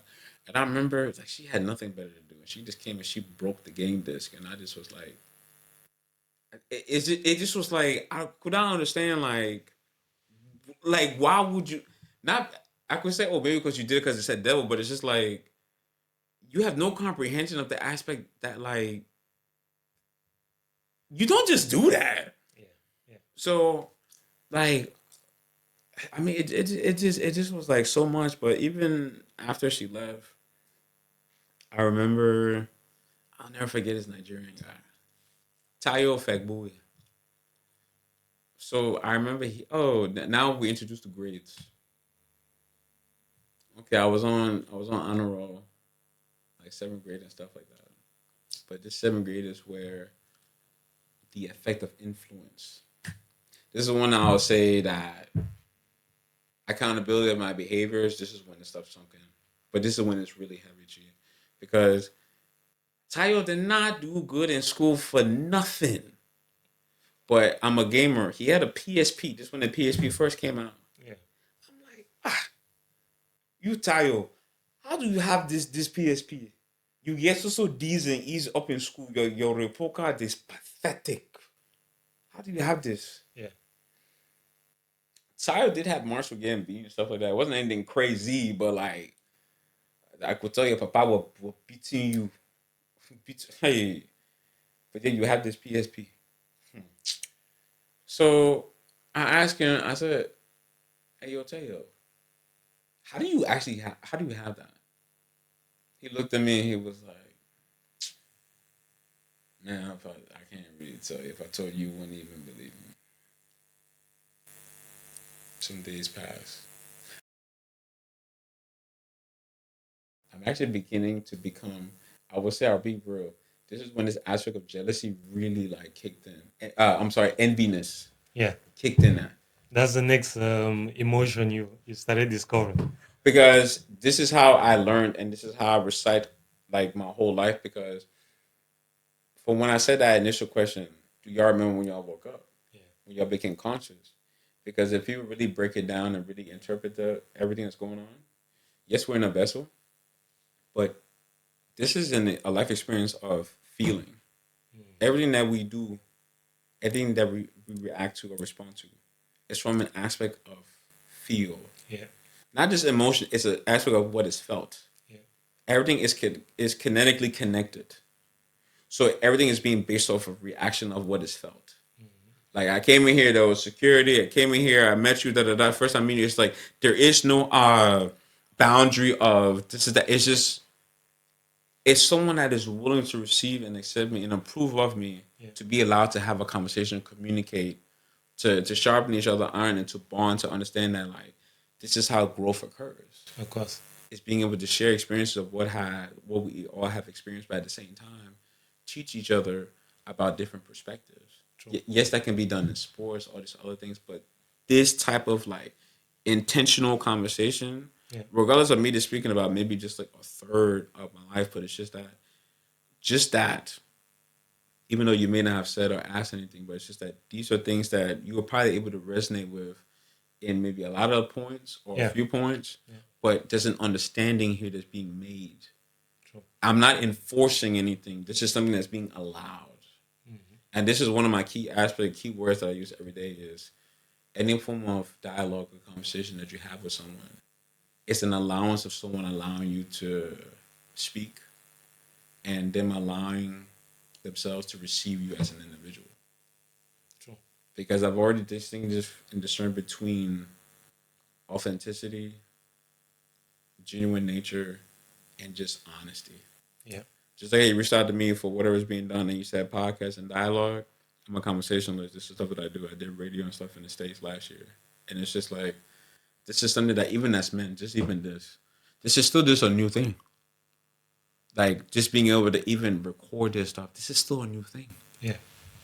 in this modern era because even one of the things that I'm even doing, that I'm going to be doing, is empowerment towards speaking into men because I feel like there's a huge epidemic right now with a lot of us as guys. There's this huge dip now. And I'm going to state it just like this. There's a huge dip in acknowledgement of just the character of being like a man, like in this modern era as of right now. Yes. There's a huge dip right now Yeah. to where conversations like this, piece by piece, people are just taking this in or just interpreting whatever is going on. This helps enable them to allow themselves to at least be able to communicate. Because I have seen this whole aspect of this. They said, I thought it was just a joke, man. Loneliness epidemic or something like that. Mm-hmm. It's very rampant these days. I've seen it a lot in the UK too. A lot of people in the UK are going through it. You know, the loneliness issue. A lot of men in particular. Yeah. You know, it's a whole YouTube trend. And from that trend, because it's like all I look at is growth and motivational quotes for self discipline, self awareness, to be able to like, connect better with folks. But when I began to see that this was like a topic discussion, and I'm hearing guys speak about the upbringing and all these other things, I speak in the way that I do because I look at the totality of everything that is occurring, not just the bias of what I felt towards my parents or whatever. It's just the totality of how it's being interpreted. Yeah. Because I'm the one that's living through it. They have their own perspectives of how they have perceived it because they didn't live through it. I'm the adolescent. I'm the child that's going through it. They're the parents who have a witness eye to it, but the depth of conversation that is lacking from my parents. Because I would even say this as a solution based aspect to this epidemic. We are biologically our parents. What I mean by that is, in simple concept, is we reflexively live out what our parents are. So if our parents have not spoken or given context to how they were as an adolescent growing up, or particular habits or traits or whatever that they've done in our upbringing, we are going to act out, we are going to demonstrate, we are going to live out certain traits or whatever that they've had at some points in their lives just by reflex. Yeah. Because we come from both of them. And when they do not elaborate, which is the actual solution to this whole dysbiotic or miscommunication between us as adolescents and them as our parents, is they have to discuss whom and how they were from when they were small, growing up, and to them having us and how they are now. Because a lot of folks forget is that if you have siblings, realistically, each parent is different to each child. Yeah.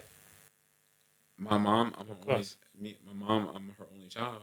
But me being raised by the whole village, it's like there are different jackets that they all have to wear when they come and speak to me or around me or have catered to me. Yeah. Whereas when you live in a household of you have siblings, you then get a different parent to each child. And that was something that really hit me different when I was in that household when I chose to live with my siblings come to high school. But it was just something that I just realized that I don't want to be rude and say that a lot of times we put on a show for people that we come across, but I will only say it in that example just because being a, and this is what it is, being a toss away child, it's just you see the gestures of what each family member, family friend, or people that we come across as what we claim or believe as friends, we see the movie that they have scripted for themselves to be around us. Yeah. And depending on who shares their script, meaning it is the most authentic, meaning that, oh, like I'm Wolfgang, da da da, you're cheat, da da da da. Depending on who shares the script, so that you can at least learn the background of the root of who and how they are. Yeah. A lot of stuff is truly just a show. And for us as men, just having this dialogue here, it's just whether one person is speaking, one person is listening. This is an active trait that we have as men. We're able to listen and interpret. But when it comes down to taking action, this is where in this epidemic, there are not many outlets where guys can really allow themselves to speak formally of how they have become to be. Yeah. Yeah. And that's why with your goal, what you got with this, it's like, yes, this is real life, but this is also real life news. And this is why this is good that there's a sharing of, I would say, not a diaspora, but there's an influence of this being a thing. But the only issue is that how this is being marketed, it needs to be marketed where the spokesperson, which is you for this, Mhm. the cheat chat, it's like you have to now, not about modeling yourself, but you have to, like, with my mantra, live in a demonstration you aim to attract. Yeah. Just like how you have all the bigger aspects of this, which will happen. You get the professionals, you get the advocates, you get everything. It's just, this is something that in this particular country, if you choose to stay here, that's the reason why I'm going to get back into the States, just because the audience of this here and reaching it, of course, effort and environment affects effort and how we do stuff.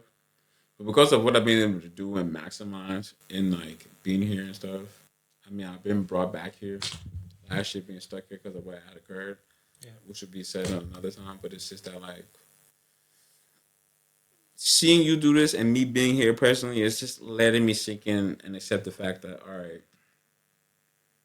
as much as how much better the playing field is over there, and because of how many times I've had to reset, and the reason I'm having a very difficult time coming to terms with having to reset another time coming back here as of now, because I need my father to file for me, and him not really being urgent about it, which is very awkward because not testing it's testing the essence of are you moving like this in a sense because like I'm not your youngin, or is there like another motive? But it's just it's very unusual Yeah. because even to summarize the context of this, she says I'm the only person that's going through this in the family, father and mom side. This is not adding up to me. I can understand. Yes, I'm born over here, but it wasn't necessarily by full blown choice. But it's just like, why am I the only one that? Because again, both sides of the family over there. Yeah. If I was to tell you, my youngest aunt is the only one here. She's married to a Danish guy. She has 3 kids, but how the family orientation is or whatever. I'm not saying it's off anything, but it's just that you know how we as Africans we receive. Hey yo, she, what you do? What you got going on, brother? Da, da, da. They're not like that. It wasn't brought up in that fashion. Yeah. And respectively because how my aunt was brought up with like her parents, which I actually respect exactly why she moved the way how she moves. But now that's actually reflected in how my life actually is in real time right now.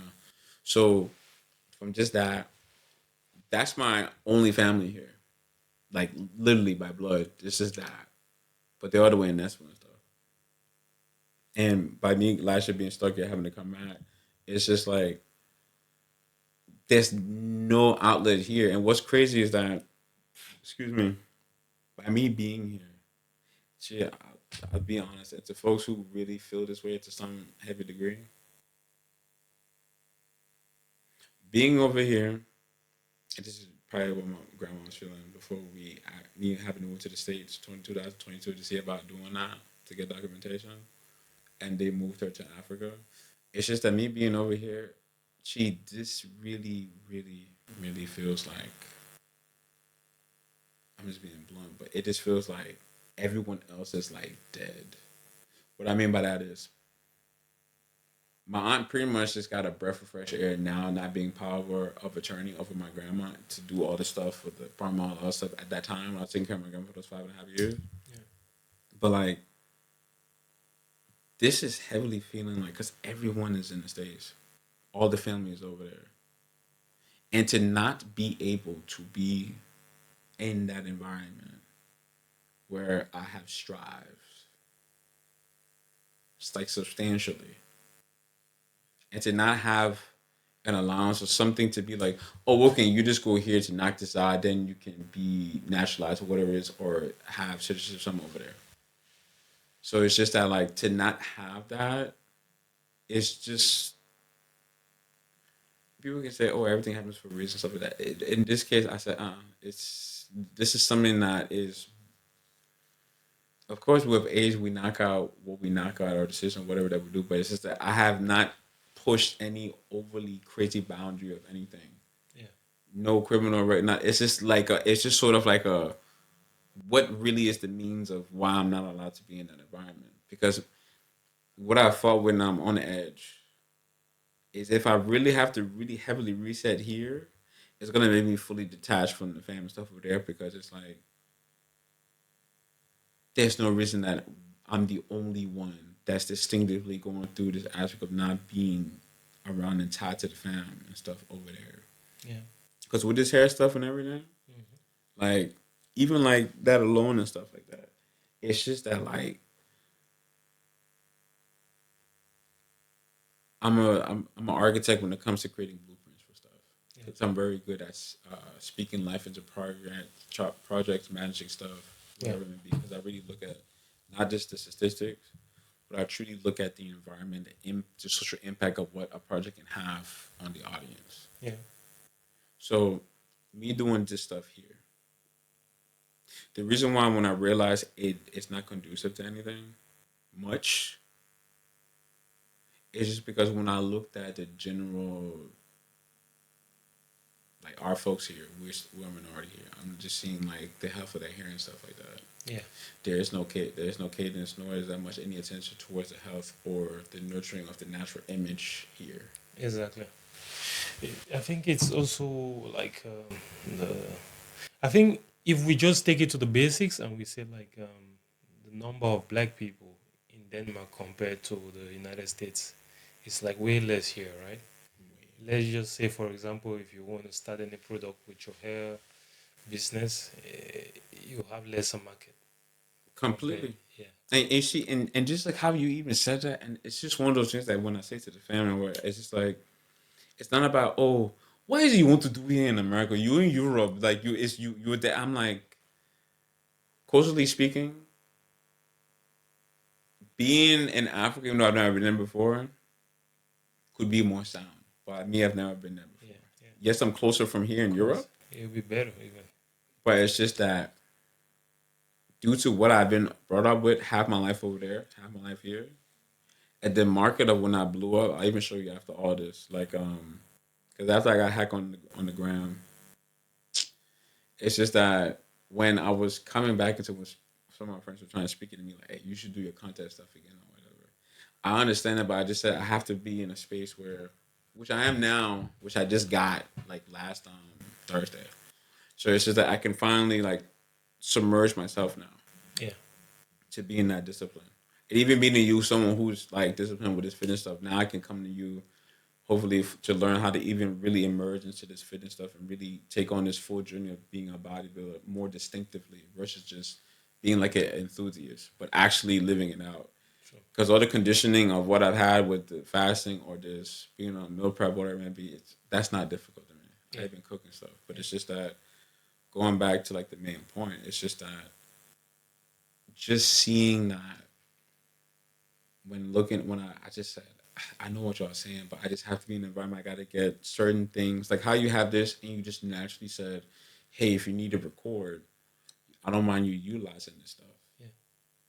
Now, the fact that you just had the natural essence of just saying that, whereas to me, like that's not commonly heard here for me, because I've chosen to accept that if I have to reset here, I just said, "Hey, Wolf, you're gonna have to just make it big from scratch again." But because you have way longer hair now, you're coming back into your physical discipline again. Yeah. And I've learned that no matter what anyone says, but the market of image has been the most dynamically impactful thing in this technological era at this point. That I'm sorry, but it cannot be ignored that to be real, you have to have a distinctive image with what it is that you're doing. True. It has to be distinctive, meaning there has to be such a evident like distinction Yeah. that someone can make a heavy discernment that she doing this or she is this is you go to Chi or you have to watch, you have to go see this. Is that distinctive? Yeah. Because me being someone of color, I'm born in Europe, let alone Denmark. Okay, well, it's a heavy minority here of people of color. Two, I'm Liberian, Sierra Leonean, and Nigerian. When typically on average do folks walk around with hair like this or it to be to this extent? It's not common. Everyone has a low cut, buzz cut, bald head. Exactly. And I'm 33 and it's still growing and it's like this It's still growing. it's not common. Yeah. And then three is like I'm able to elaborate about the disciplines and I've had many testimonials where people are showing the proof of what it is that I'm saying. And I'm the guy where in a so-called quote unquote societal norm belief Yeah. that oh it's a women not dominated but women owned environment. Yeah. But people often forget this is not a boy versus girl, man versus woman thing. It's just this is just a distinct point I'm making. It's just that men are the ones whom create the mass production of all of this stuff. And it's like we have made a lot of these standards of the beauty market and the hair market and stuff. Because I'm looking at who's making this stuff, and I'm just like, real talk, it's actually a lot of guys who are making this stuff. Yeah. It's just the muses. It's women. Yeah. And it's like for me when it comes to this stuff, like me being the guy doing this, I said when I had that epiphany in my Oscar in America, in North Carolina, I just said if I was to be an advocate, like would teach people how to have self acceptance, self appreciation, so that confidence may follow. It a naturally organic way of what is like grown out of our scalp. Because again, what people forget is hair is a heavy impact on our image and a heavy distinction of where someone is from. Exactly. And even in American culture where people were forbidden to rock their hair or anything, they had to do turbans. But in some of the people in the environments in some states, like Louisiana, when people got jealous of, oh, how did the hair tie determine? It was looking, it was getting attraction, da da da da. It's like there was just always a form of adaptability that we were able to do with our hair, where some people they just have, just straight hair. Mm-hmm. But all in all, my main goal was to have a social impact on the younger generation, to not be so propelled towards the synthetic image of emulating things that are not naturally produced from within themselves. That's why me being a guy, even in this era where there's a heavy separation between like men and women right now, me even having this social impact within the environment that is dominantly viewed by women and interpreted by women. Yeah. But me being of color, me hitting the colored environment, that my whole customer audience segmentation, that social impact is something it's not miniature, it's huge. That's the reason why even I told myself, I said, now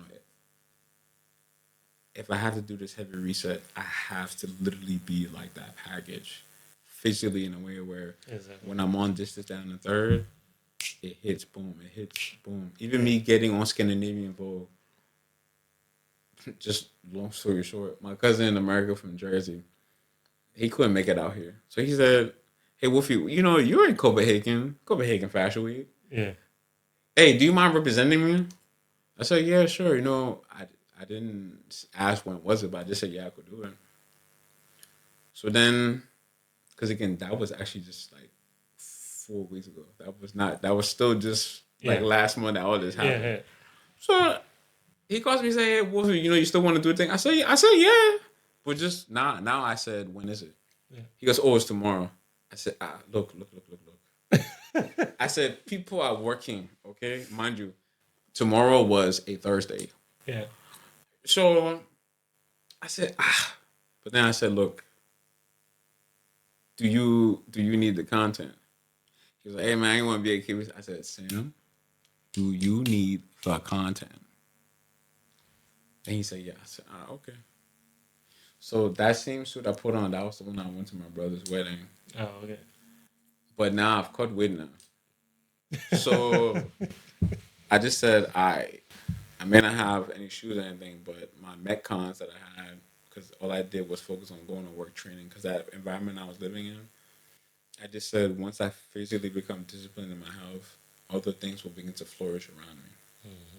So from that, I just said, I'm chocolate. Like I'm wearing this brown suit. I said, let me go to Zara. Then I got that bandana joint wrapped around my head. I said, I'm gonna have this 1960s aesthetic oversized suit though, but now I'm in shape, so now it has a nice oversized look. Not knowing that the people that I went to interview, because I wanted to give him content, because here in Denmark, to be honest, anything with a camera or something, people be like, oh, nine, nine, nine. Yeah. Yeah. And They're always shy and picky, and they. and they're too worried about how they're going to be perceived versus understanding that Exactly. you have the potential to socially impact someone's life through what you may share. Yeah. Like, please do not neglect the opportunity that. And it's Fashion Week. This is the time to boast about that. Yeah. So I interviewed some people. Lord behold, one of the young guys that I interviewed, he wanted to flip the camera on me when I interviewed them through my phone. But then when we were walking, he said, oh, hey, can I take a picture of you? And I said, is that a film camera? So he was like, yeah. So Adrian, not Adrian, Adrian, he's from South America. He takes the picture. And I was in character when I took it. Not knowing that I went to Fields 3.5 weeks ago. He messaged me on IG. yo, Wolfgang, yo, we made it to Vogue. And I'm like, yo, my brother, why are you saying? And then he sends me the link and the picture in the midst of the, and I'm just like, hey, yo. So the pictures that he took, still, I need to actually hit him up because he said he had a 10-page exam. I think it should be done by now. Yeah. But whatever he submitted, that whole section, he got that whole portion of Scandinavian Vogue, all the pictures that he took with raw film on there. Yeah. And then I got on there. And I just was like, I had to accept and come to terms with it. Then there, I said, all right, Wolf. You know, I always have the same that I say to myself when I have a self-reflective conversation. I always say, look, if we ever are, I hate to say this out loud, if I ever have to feel like I'm displeased with where I'm at, but then I get published on something that is vastly a part of what I'm great at doing, Yeah. I have to accept the fact that, okay, I have an objective or mission of having to be in that environment, which is where people say the whole, maybe God told me to ask it. And I'm like, okay, you know what? Okay, I'm going to have to accept this. Yeah. And then some time later, you're looking for a spot. You did, which was the purpose of what I even advertised that post to even be. To where I said, anyone who's really being productive here, just advertisement that I made. Because again, I didn't like the marketing stuff that I learned how to do from doing my hair stuff and went to that international sales and marketing school thing. Yeah. Let me make this an advertisement. Me, yes, I'm of color, and we already understand there is a sense of discrimination or whatever. I said, look, people, I'm on for, please, I beg, me, I'm not dirty, would not kill you, I'm not steal your stuff. Me, I'm on vocal. Please. Yeah. I am a good asset to your crib. Just please accept this. Oh my God. Yeah. And then what was silly on that post? Over half the people are complimenting, and I'm like, my people, I need place to steal. I'm telling you. Like, please, but They're then not reading the main message. and I have the numbers, the budget, all that stuff. I'm just like, people, guys, come on. But then even to that, that even shows how much Danes here look at a social impact of them accepting something like that as like too much to be a part of or to take part in, because that's not det er virkelig en dansk måde at gøre ting. Yeah. So even that to themselves is like too much for them to take in. And the two people who called me, one person is from Moldaviva, Yeah. and the other guy who called, who was 27, who was in business school, he got his master's, but he's doing something else. It's like his family's from Iran. Those are the two people who called. And one thing I'm very firm about is whenever somebody intentionally reaches out to you within the realm of what it is that you need, but they're the ones that took the initiative to genuinely do it, never dismiss that first call of that. This girl who called, which is where I'm at now, and now I have all this space now. Yeah. Now I can knock out all this stuff. That was when I said, okay, now I can respond back to Chi now. Yeah. Because now I'm in a clearer space where my mind is more clear for me to make Clear thought. Yeah. clear thought. Sound decisions. That's just being decisive and not indecisive. Yeah. So now finally I said, okay, now when I come do this interview, whatever it may be, it's more so from the heart, but it's also from me accepting and being present and taking in, okay, I'm in Denmark now. Yeah. I'm going to just take in everything that is being presented and apply myself to be an asset to whatever it is I'm allowed to do. Yeah. That's why you said, hey, this is the first drum, this is the first take on the chit chat show. I just said, all right, boom. Yeah. This is going to be an impression that when people take it and they hear everything, yeah, and to see that it's two brothers really talking about this stuff, yeah, and they're going to take away from the aspect of, yes, I'm saying and talking a whole lot, but like how you make clear as a disclaimer from the jump, again, this is just people talking about real life issues, real life stuff. exactly. So It's your story. It Yeah, gotta be personal. yeah. You know, So I like, cannot talk so much on your mhm, own story. I exactly, just have to listen and compliment where I relate to. bingo. Exactly. So that's why even for me, where growing up, where not being heard so much, not listening, but not being heard.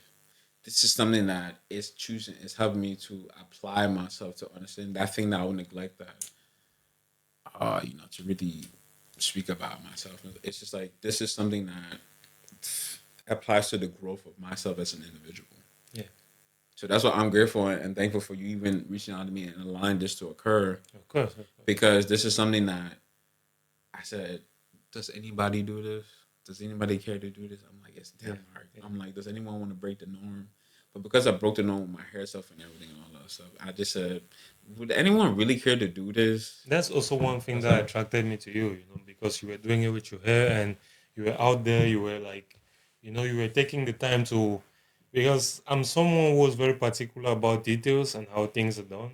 And I was noticing that you were trying to teach rather than just trying to show off, you know, because there's some people that have curls like you, but they just want to maybe like flash their hair around, like, yeah, I got curls, it's bright, it's clean, and that, you know, but they're not like teaching people how to clean it up, what they're using on their hair, and how long it is growing. You know, you were trying to actually take the steps and like showing people, like, okay, guys, I'm using the aloe vera oil today and this, and step by step. And someone can be like, okay, I got hair too.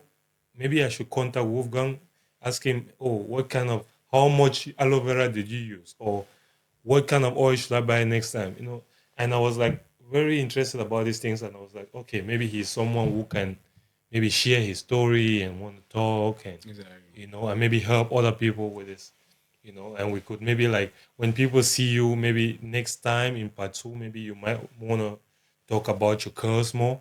You know, we can maybe like set it up differently, so you actually like do a full video of, you know, how. Clarity is what maximizes the expandability of content. Yeah, Because even though people say, oh, why don't you got a TikTok? I said, I have to be very honest with you. That particular app to me, on everything, it's just poison to me. it is. It I is. say it's poison because, to be completely fair here, that app being made, the way I've seen people's attention span, Yeah, it's like 1 second. They're just scrolling and going up. and I mean, and it's because the instant gratification Yeah, of that in terms of dopamine, because no one talks about this. yeah, The dopamine is so high, so that's why they're on it so long, and not forgetting that your time is going.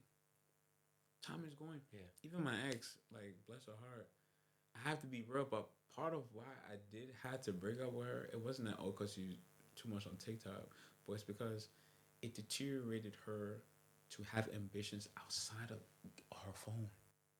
But she didn't. She wasn't on it to do anything. She just was like a consumer. okay. That's one. That's it's different, you know, when you actually a content creator versus a consumer. Oh, and it was Yeah, too. yeah, It was too high, G. yeah, yeah, It was too high. And when I saw that, I said, "Damn, this even is in my. It's affecting companionship." yeah, And I just said, "Nah, man, I'm not even doing that." I understand that yeah, heads could blow up quick like that, but it's just like the effect of that. Even with what people talk about with this men and women stuff or anything else, people have lost touch with being attentive to themselves. People can talk about IG. I understand that, but that TikTok thing, I'm sorry, but that has dwindled people's ability to communicate functionally. yeah, yeah. You know, one thing I used to love about Instagram was the the show. The You could do like this Instagram TV Oh, where you could post. IGTV. Yeah, where you could post like long format, and then Hey, like a you talking, series. you talking now. You know, That was I used where. to do that back in the days because I'll make like this 6 part series, Mhm. and then I'll really like elaborate like 3 4 minute videos where I'm going in depth, you know, and you could post like six episodes of, Mhm. you know, really teaching people something.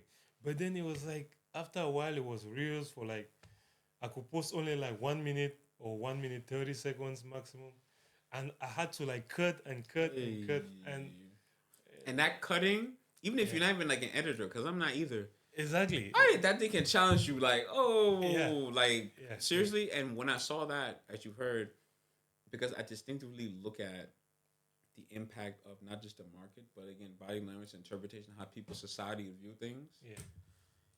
I said, if you guys are shrinking the duration of something, that means that the market is clearly telling you that the attention span or the value market needs things to grab the attention of people like this. Yeah. But now the backlash of that is, I would say like this: the substance of the actual consumer is so like not anywhere prolific at all that it's like anyone is consumed by anything too much now because everyone is overstimulated Exactly. and over hyperly connected to people. Yeah. And I say hyper connected because, to be real,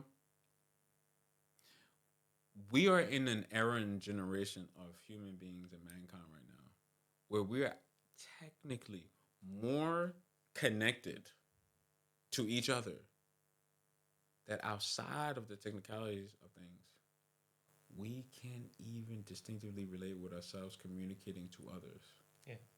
because we're so heavily invested in what everyone else is doing. Exactly.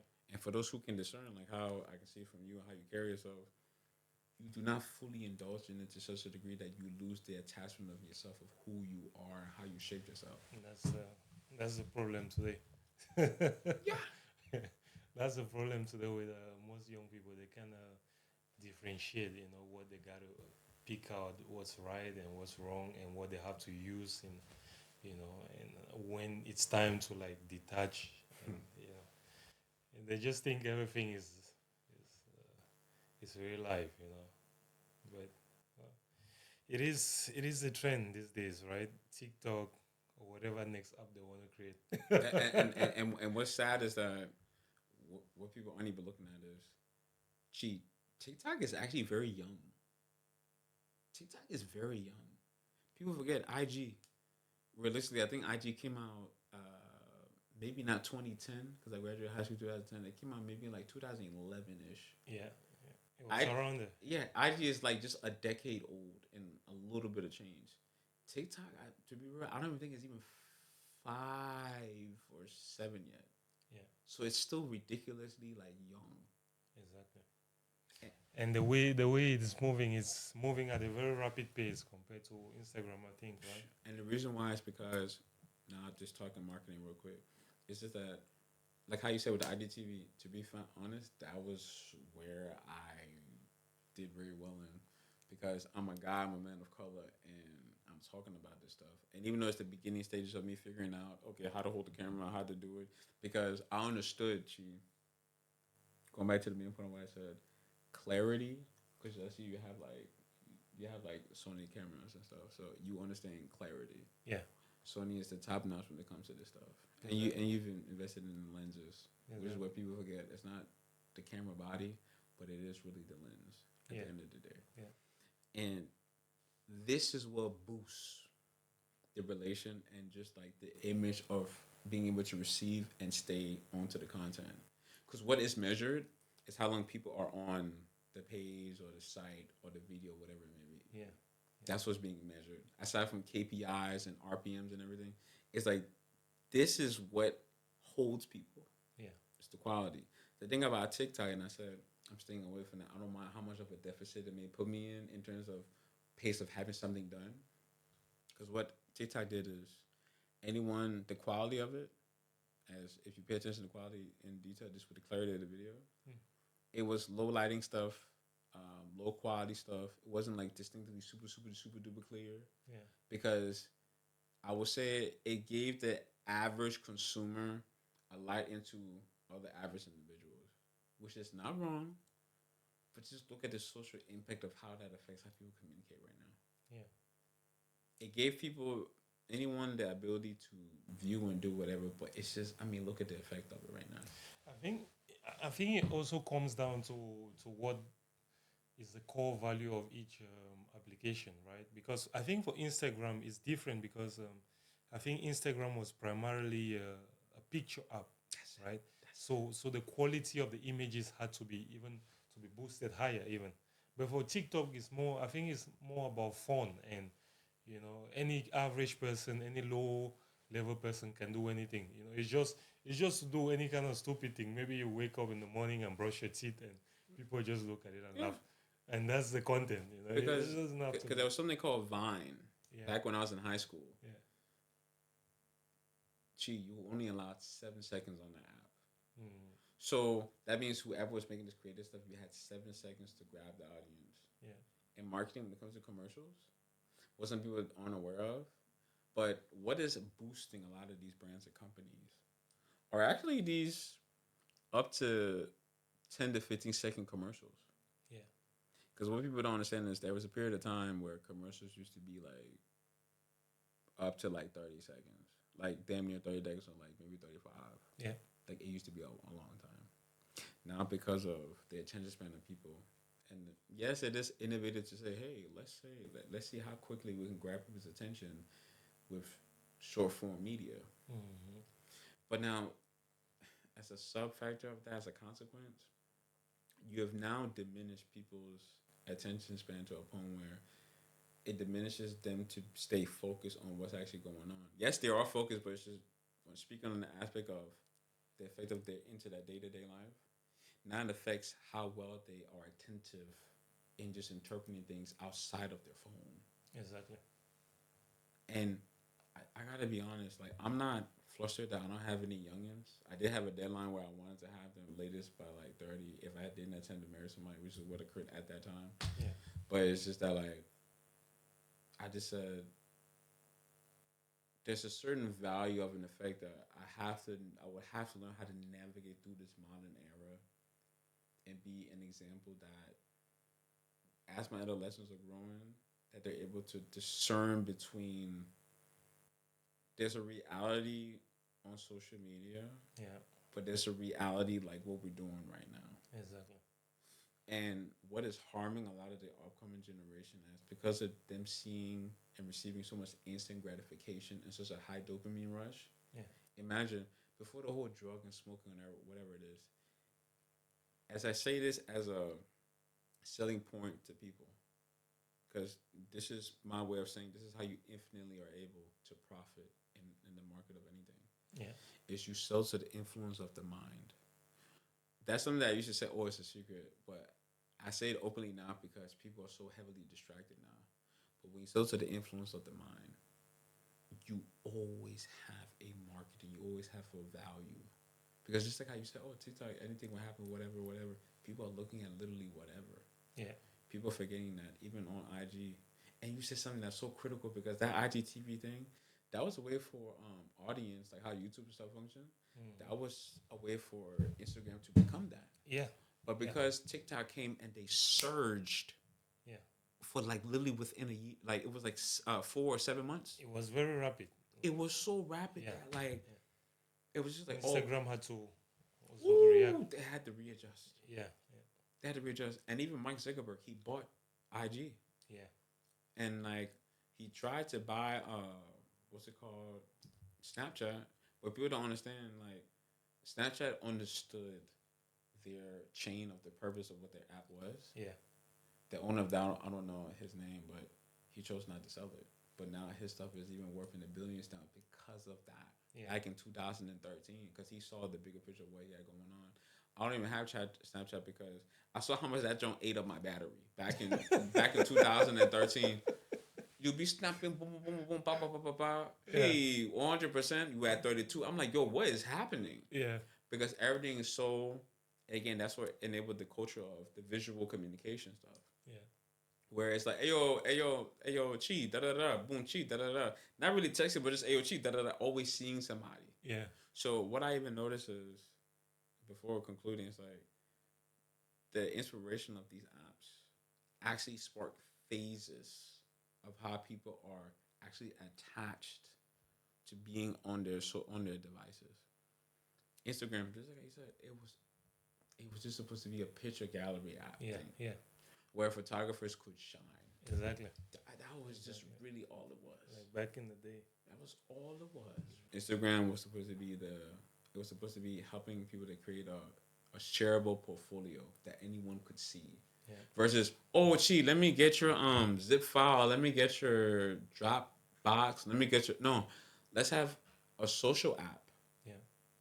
that allows you to share your portfolio. Exactly. And then from there, then we have Snapchat where it's a video function that still is short form, but it's a video function. Yeah. Because people forget Snapchat did start off like a TikTok with the short form amount of video recording, Okay. but they made it instant off of the what's it called, influence of Instagram. Yeah. So Insta, oh, instant. So Snapchat had that aspect of if I send you something, Yeah. you can only see it maybe one more time, but it's just quick instant gratification thing, Yeah. which then sparked the aspect of then like TikTok, and then TikTok just took over, and then Twitter became where I would say it's such a open market space now that like I think Twitter is like old school, right? I think it's a traditional. It's just a traditional app. yeah. I mean, like I've never even Just had one, but it's just that like yeah. I've never understood it either.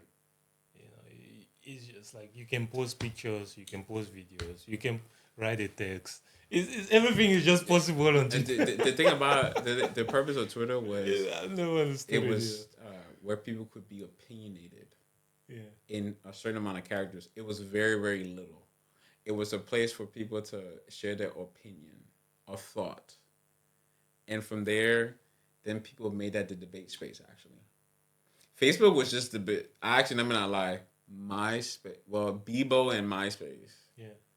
they were the beginning of social network stuff, social connection stuff. That's why Tom Anderson, I believe that's his name, on MySpace, Yeah. he was always your first friend when you created MySpace. So he already had an aspect of a sense of like not companionship, but just like friendship. Yeah. Like, okay, hey, how's it going? Like, I'm Tom. Glad that you're here. That you da da da da. Mm-hmm. So those were the prompts. That's why now I said, okay, we have enough of a field of distinctive applications that people need to decide. Like I told myself, all right, when I get into this phase, am I going to maximize IG or am I going to focus on this? Because to be honest, YouTube has always been where it's at. Yeah. Because I love the origin stories, those two guys worked. Well, two guys worked at PayPal. Yeah. And they just wanted to do something different, and then they came up with this. And I just was like, in 2006 when this stuff came out, like anybody really like know, but where is that? Maybe the last like 3 years when you could monetize stuff. Yeah. I don't. I'm not sure if you noticed, but just as a conclusive point, but this has a higher viewer rating than Netflix. Not now, but it has been higher than Netflix. Yeah, of course. YouTube has always been higher. In my opinion, it has. It has. You know, people are trying to like downplay YouTube and try to say, oh, there's this and that and that and that.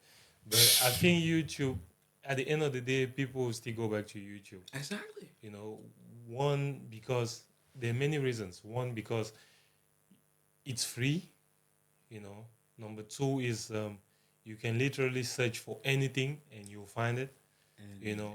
And number three, there's no like I'd say no kind of censorship when the message is going on in Come on.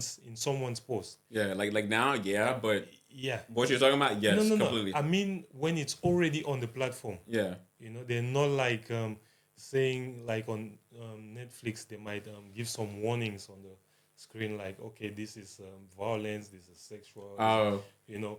Oh, that way, yes, Yeah, yes. everybody yes. can. If you're watching on YouTube and it's something violent, you can discern for yourself if it's like good for you or no. You know, and people want to have the right information, the original source, and then they can like, okay, say if this was not good for me, this was violent, I don't want to watch it anymore. You know, and then they can like Discern, right? Yeah, yeah. Because I mean, even imagine now, and I said there's many points, but I said this one right here. I said we may get to a point where seeing someone die may be very heavily normalized. Exactly. Like in this movie, well, I think you watched this movie. this I don't know the name, but it was a movie where the guy had to, where they made like a little scene in one of the episodes. The dude was like, they had to reach 5 million views as fast as possible on YouTube, and the guy will get killed. Oh, Yeah, it's a show on Netflix, But basically, there was this guy that was kidnapped. Yeah, the guy was kidnapped, and the people who kidnapped him, they did like a short video, uploaded it to YouTube, and they were like saying, if this video hits 5 million views, he's dying. And the sad reality was, what the outcome. People were watching and sharing, watching and sharing, watching and sharing. yo. Yeah, watching and sharing, and the guy actually died in less than 24 hours. He was dead in 24 hours. Yeah. I think it's on our Netflix history. I might find it. Is a movie or a series? It's a, I think it's a series. But That sounds like something that would be like called Black Mirror or something like that. yeah. It's a very. Because I don't even watch none of that stuff just because there's a whole period like I don't even have a TV right now. It's just because I just remembered after high school or on the way after graduating in 2010, I just noticed that things started to get very more like orgasmic. Yeah. To where these things really had you sucked in. And I began to realize that there was a dip in social interaction. Yeah. And as you can tell, I'm someone that's very much present in having conversation because this is something that, as I said, is a lost art. Even on my Facebook, where I have a quote that's been there for like over 12, 14 years, I said, people in my generation, like, do they know how to speak, but do they actually know the art of it? Yeah. And I mean, even like what we're doing now, like this is conversation. This is a podcast, but it's like this is something that, especially in the country that we're in now, and the origin of where we're from, in this particular country, yeah, people talk, but people typically do not speak in depth here. No. And the language actually, I will argue this to anybody. The Danish language does not really permit that much depth in expression in the language. Yeah. That's why when I speak English, and it's not that they feel a certain way, but they can understand what I'm saying. But when they try to overstate the pedants, it's just like there is no, just you can't overstate the pedant. It's like it's not there. But because everyone has interacted with so much stuff in English, Yeah. I'm pretty sure you've spoken to some people, you working out with them or training them. You may not know the words in Danish, but when you say the English, they just understand what it is that you're talking about. Yeah. Yeah. And I mean, that's why I said, okay, well, maybe you have to take in the fact that you being back here. There's something that you can do here. Of course. That's why I said whoever is willing to intentionally do stuff. I just said I'll go there. Yeah. Of course. It's 2 hours 20 minutes. Yeah. We've been going at it plus the other the back behind the scenes. Yeah, behind the scenes. So now imagine even conclude like this is where I say you have so many cuts and takes now. Yeah. That now you have so many segments that you can break up to make a timestamp, chapter stamps, that you can use all of these as segues for either people to come to look at the main episodes or to just look at particular parts. Because even though, Head said a whole lot and me just talking the whole time, but it's just that this allows people to see or allow you to see when you edit or maybe you go on, I forget, Fever or something, where you send the stuff to people and then they break it up for you, pay for them to do it or whatever. It's not so expensive, but they really do the job if you really don't want to sit down for like 12 hours, 27 hours to do it. Like they'll knock it down like maybe like 3 hours. And it's like amazing stuff. Because how we spoken, how you have to set up, having the subtitles under it, it'll do justice. Yeah. But I really appreciate you, man. It's Thank you so much. Having you. It's We're a pleasure here. having you, brother. This is the first of many, so you're doing it. Yeah. We should definitely do like a part 2. Then when I learned about from Dr. Sebi, Yeah. about the fasting, man, let me tell you something. When we're fasting, when we go into a state of ketosis in the body, it rebuilds everything. Okay. Because even when I tell everybody, they're like, how old are you? I'm like, I always forget because nobody asked me that. But I said 91. Yeah. And then I'm like, wait, I'm 33 this year. And I'm looking, thinking about all the bros. I'm like, bro, ain't nobody got hair, bro. Not even their hairline. Exactly. Exactly. So I'm like, yo, there's something either going on with the food or there's a diet discourse. Yeah. Yeah. I will attest the fact that when I stopped eating meat, so that was 2000, like 2019, and I tried to do the keto diet. Tried to do the all meat because I'm in Denmark. I was like, oh, I see everybody bicycling, Yeah. everything. Because I came back Yeah. 2017 at around this time. I said, oh, okay, let me just give it a shot. And then, no, I'm sorry, 2018. Okay.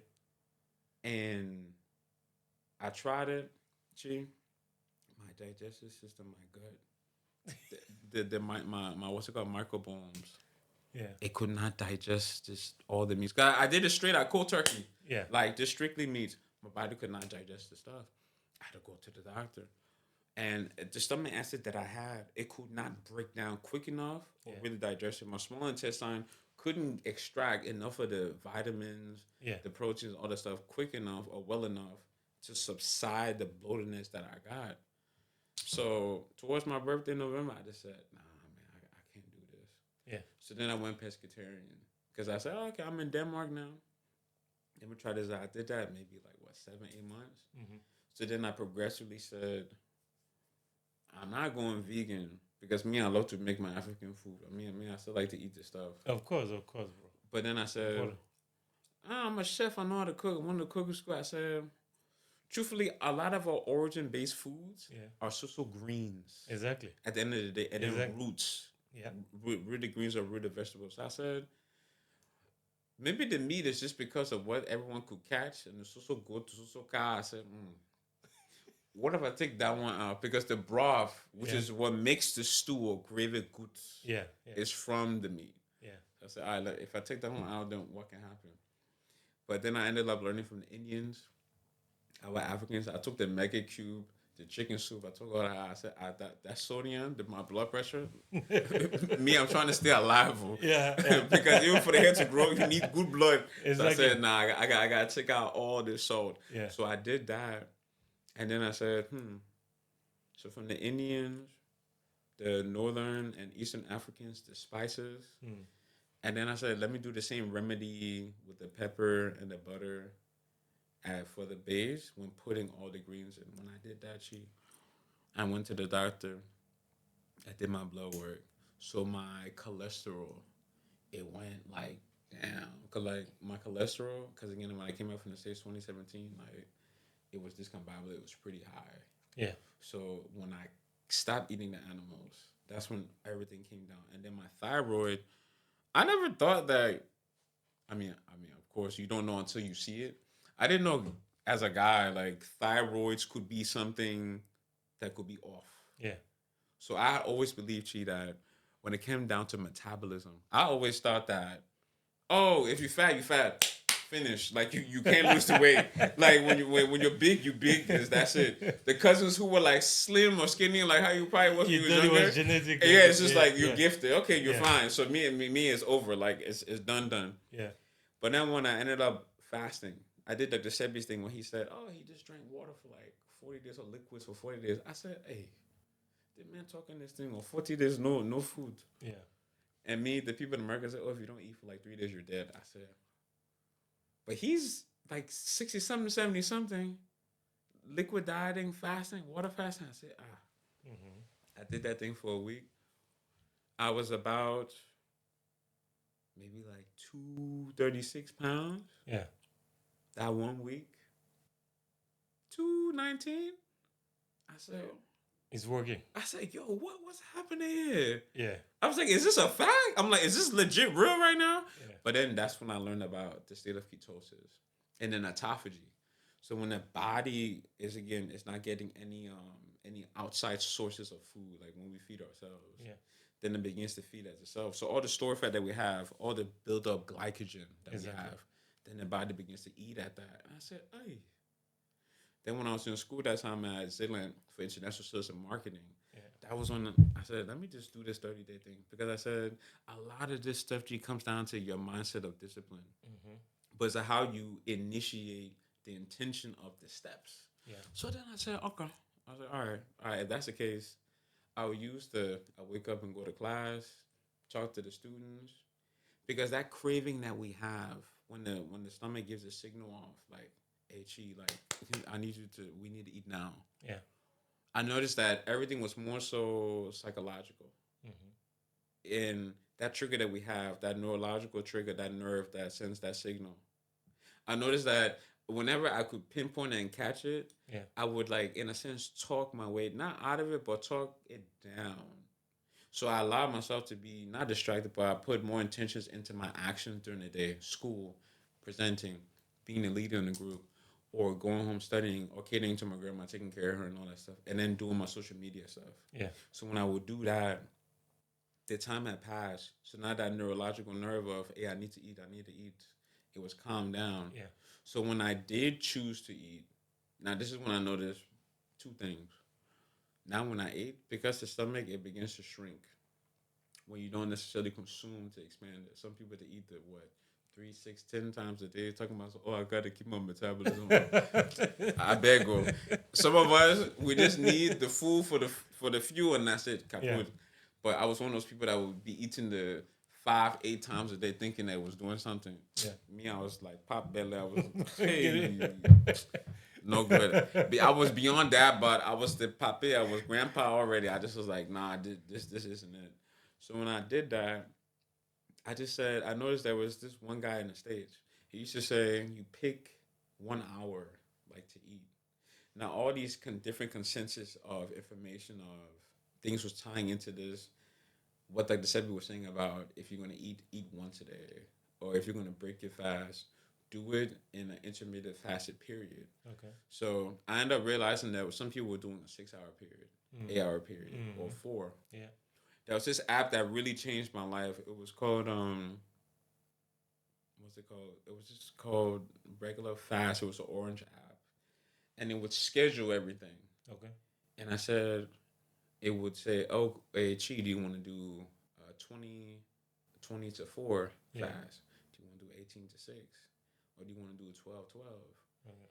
And then they had this one called 20 and 1. I said, wow, fast 20 hours, I only eat 1 hour. I said, I need to eat that food quick. And then when I came back to Denmark, I noticed that there was a lot of Muslims where I was working at, because I worked at Haribo for like 3.5 years. Yeah. And they had this thing called Ramadan. And I said, okay. You're a Muslim? Nah. Okay. But I respect all the practices, because that's the stuff that got me in the full discipline of catering to my health, not even more, which then helped with my practices and me being better with my content stuff because of the level of focus now. Because when you are in a faster state, I don't care what nobody says to you. Even when I played tennis in America and everything else, when you are in a faster state, cognitively you are far more like aware. Yeah. You're more intentional. Sharp. Yeah. You're way more sharp. Yeah. So when it came down to all the efforts of everything I was doing, I just said, I mean, not saying that, oh, I'm just not going to eat, but I'm seeing the execution rate Yeah. is higher. Because again, in my family, like on my mom's side and my dad's side, diabetes is I thought it was like a, what's that word called?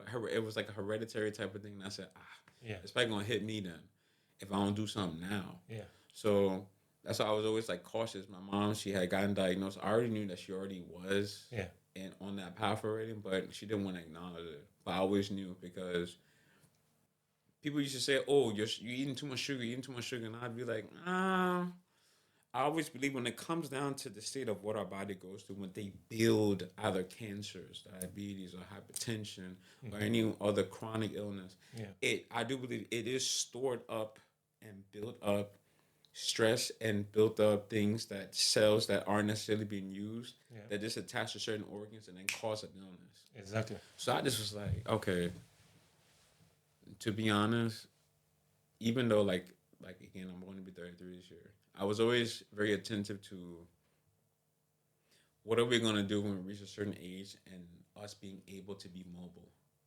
Because a lot of times, we just go about our day to day, and we often just forget, like, We are responsible for this vessel. Yeah. Yeah, oh, I want to be on TV. Oh, I want to be fabulous. Me, I want to be in magazines. I want to be on that. But you're forgetting your vessel needs to be present, needs to be taken True. care of, it needs to be vital. True. So then I was like, the message that was being taught was when you get older, you begin to deteriorate. Okay, in a literal sense, yes, of course. But you can also strengthen yourself through hypertrophy, and you can even strengthen yourself in a way where it's like you maintain and sustain through hybrid training or just straight up like strength building and conditioning. Yeah. Now, from playing tennis, it was just agility and endurance, agility and endurance. Did a little bit of track, Yeah. but I always said that's a trend. You go to high school, you go to school, you have the abilities and all that stuff, athletic talent. But then if you don't go anywhere, the typical trend, you just stop. And in this very static period, Yeah. hey, what happened to me? So dad, boss, so grandpapa, big belly. Hey, I can't fake clothes properly. There's an event going on. People looking at me like, oh, Yeah. I now look old. True. Hey, so I just said, yo, this isn't gonna work. And then because I thought I didn't run when I was younger, I don't have to build up. Yeah. I don't have to train it because I didn't work out. There's no hope. I can't do anything. So I remember when I graduated high school, 2010. I remember I didn't really have any other thing. I was at my aunt's crib in North Carolina, and I just said I bought a pair of Adidas, and I just was like, I guess I'll just run. So steady by like piece by piece. Yeah. I didn't realize I had cut down, but I had a sense of acceleration and agility. Yeah. But I couldn't piece anything like together. But it wasn't until the years passed, until I came back to Denmark, and then this stuff happened when I tried to do keto, and then I did blood work, and I saw all my results and stuff, and then I learned about fasting. I said everything that I had said that I couldn't necessarily do. Certain disciplines, being able to do certain things, work certain things, or apply myself, or create certain bonds with people. I always associated all that stuff with like my health. Yeah. Because I always said, though people do say, hey, the people that you're around does reflect upon your health. Many people don't say that, but that's something that I always acknowledge. Like, if somebody was naturally fit, but they stay disciplined even in like their later years, it's because they're individuals in their environment that kind of subconsciously conditioned them to have to stay alert Exactly. and being fit. I think your environment plays a big role in your upbringing, right? Completely. Yeah, I think. But Dr. Sevi, that's also a good one, Rest in peace. No, seriously, because that man itself, like, Yeah. I just heard about him late 2018, and my mentor in England, which she's pretty much big sis. It's like she's Bayesian and she's like Caribbean. She's a whole blend because of her house or whatever. But when I said this stuff to her dad, because again, I was like huge when I got back. Yeah. I was like a oompa loompa. It was bad, man. It was bad. Hey, you would think I'm about to bust, so me, my diabetes had taken over. I'm finished. Like I put, I'll be done in 4 years. Yeah. But he also had pap belly. Yeah. And I remember I fasted that period for those 11 days. And my sharpness, because I had to set up a photo shoot for her company at the time. It's called Curly Trees. Yeah. Set up the photo shoot for the girls, for the branding, for the website, for the hair stuff and all that stuff. And like, he just was amazed at the fact that like, so you're saying to me that I can lose my stomach? Yeah. I said, yeah, it's just you fast for a couple of days, do water, you'll be fine. And he's like, really? You sure? Yeah. I'm like, yeah, Dr. Sebi, he's like 70 years old or whatever. He's like, it's possible. Yeah. So he did that later on that year. Before I went to my mentor to stay with her for that summer of 2019, before I got into Zealand for international sales and marketing, the lady called me and she said, bruv, what have you done to my dad? I'm like, what you mean? He was like, he's not the same. I'm like, Shavina, what do you mean? Yeah. I'm thinking that something happened to the man. Man, the man on the flat. belly is gone. No. Like, I mean, it was like this, but for it to be here, Yeah. I mean, that's a significant difference. Yeah. He said, everyone keeps calling her saying, oh, what's wrong with your dad? Is she sick? Is she all right? And it's like, nah, the skin got tighter, got shinier and everything like that. And that's the thing that I said, maybe I can do this bodybuilding thing because when your body goes into a state of autophagy, when you call up the supply of eating, it repairs everything. True. So even though I have a lot of stretch marks, it's just that, and I was just looking at myself when I was cutting. I said, I mean, I think I really can probably do bodybuilding regardless of the stretch marks, but my skin isn't doing that flabby thing. It's still like this. Yeah. So I said, maybe not even maybe. It's a fact what it says. The body is repairing itself. It's regenerating what may have been torn. Yeah. Because even though my midsection right here, when I had gained, man, before I came here, man, I reached like 283.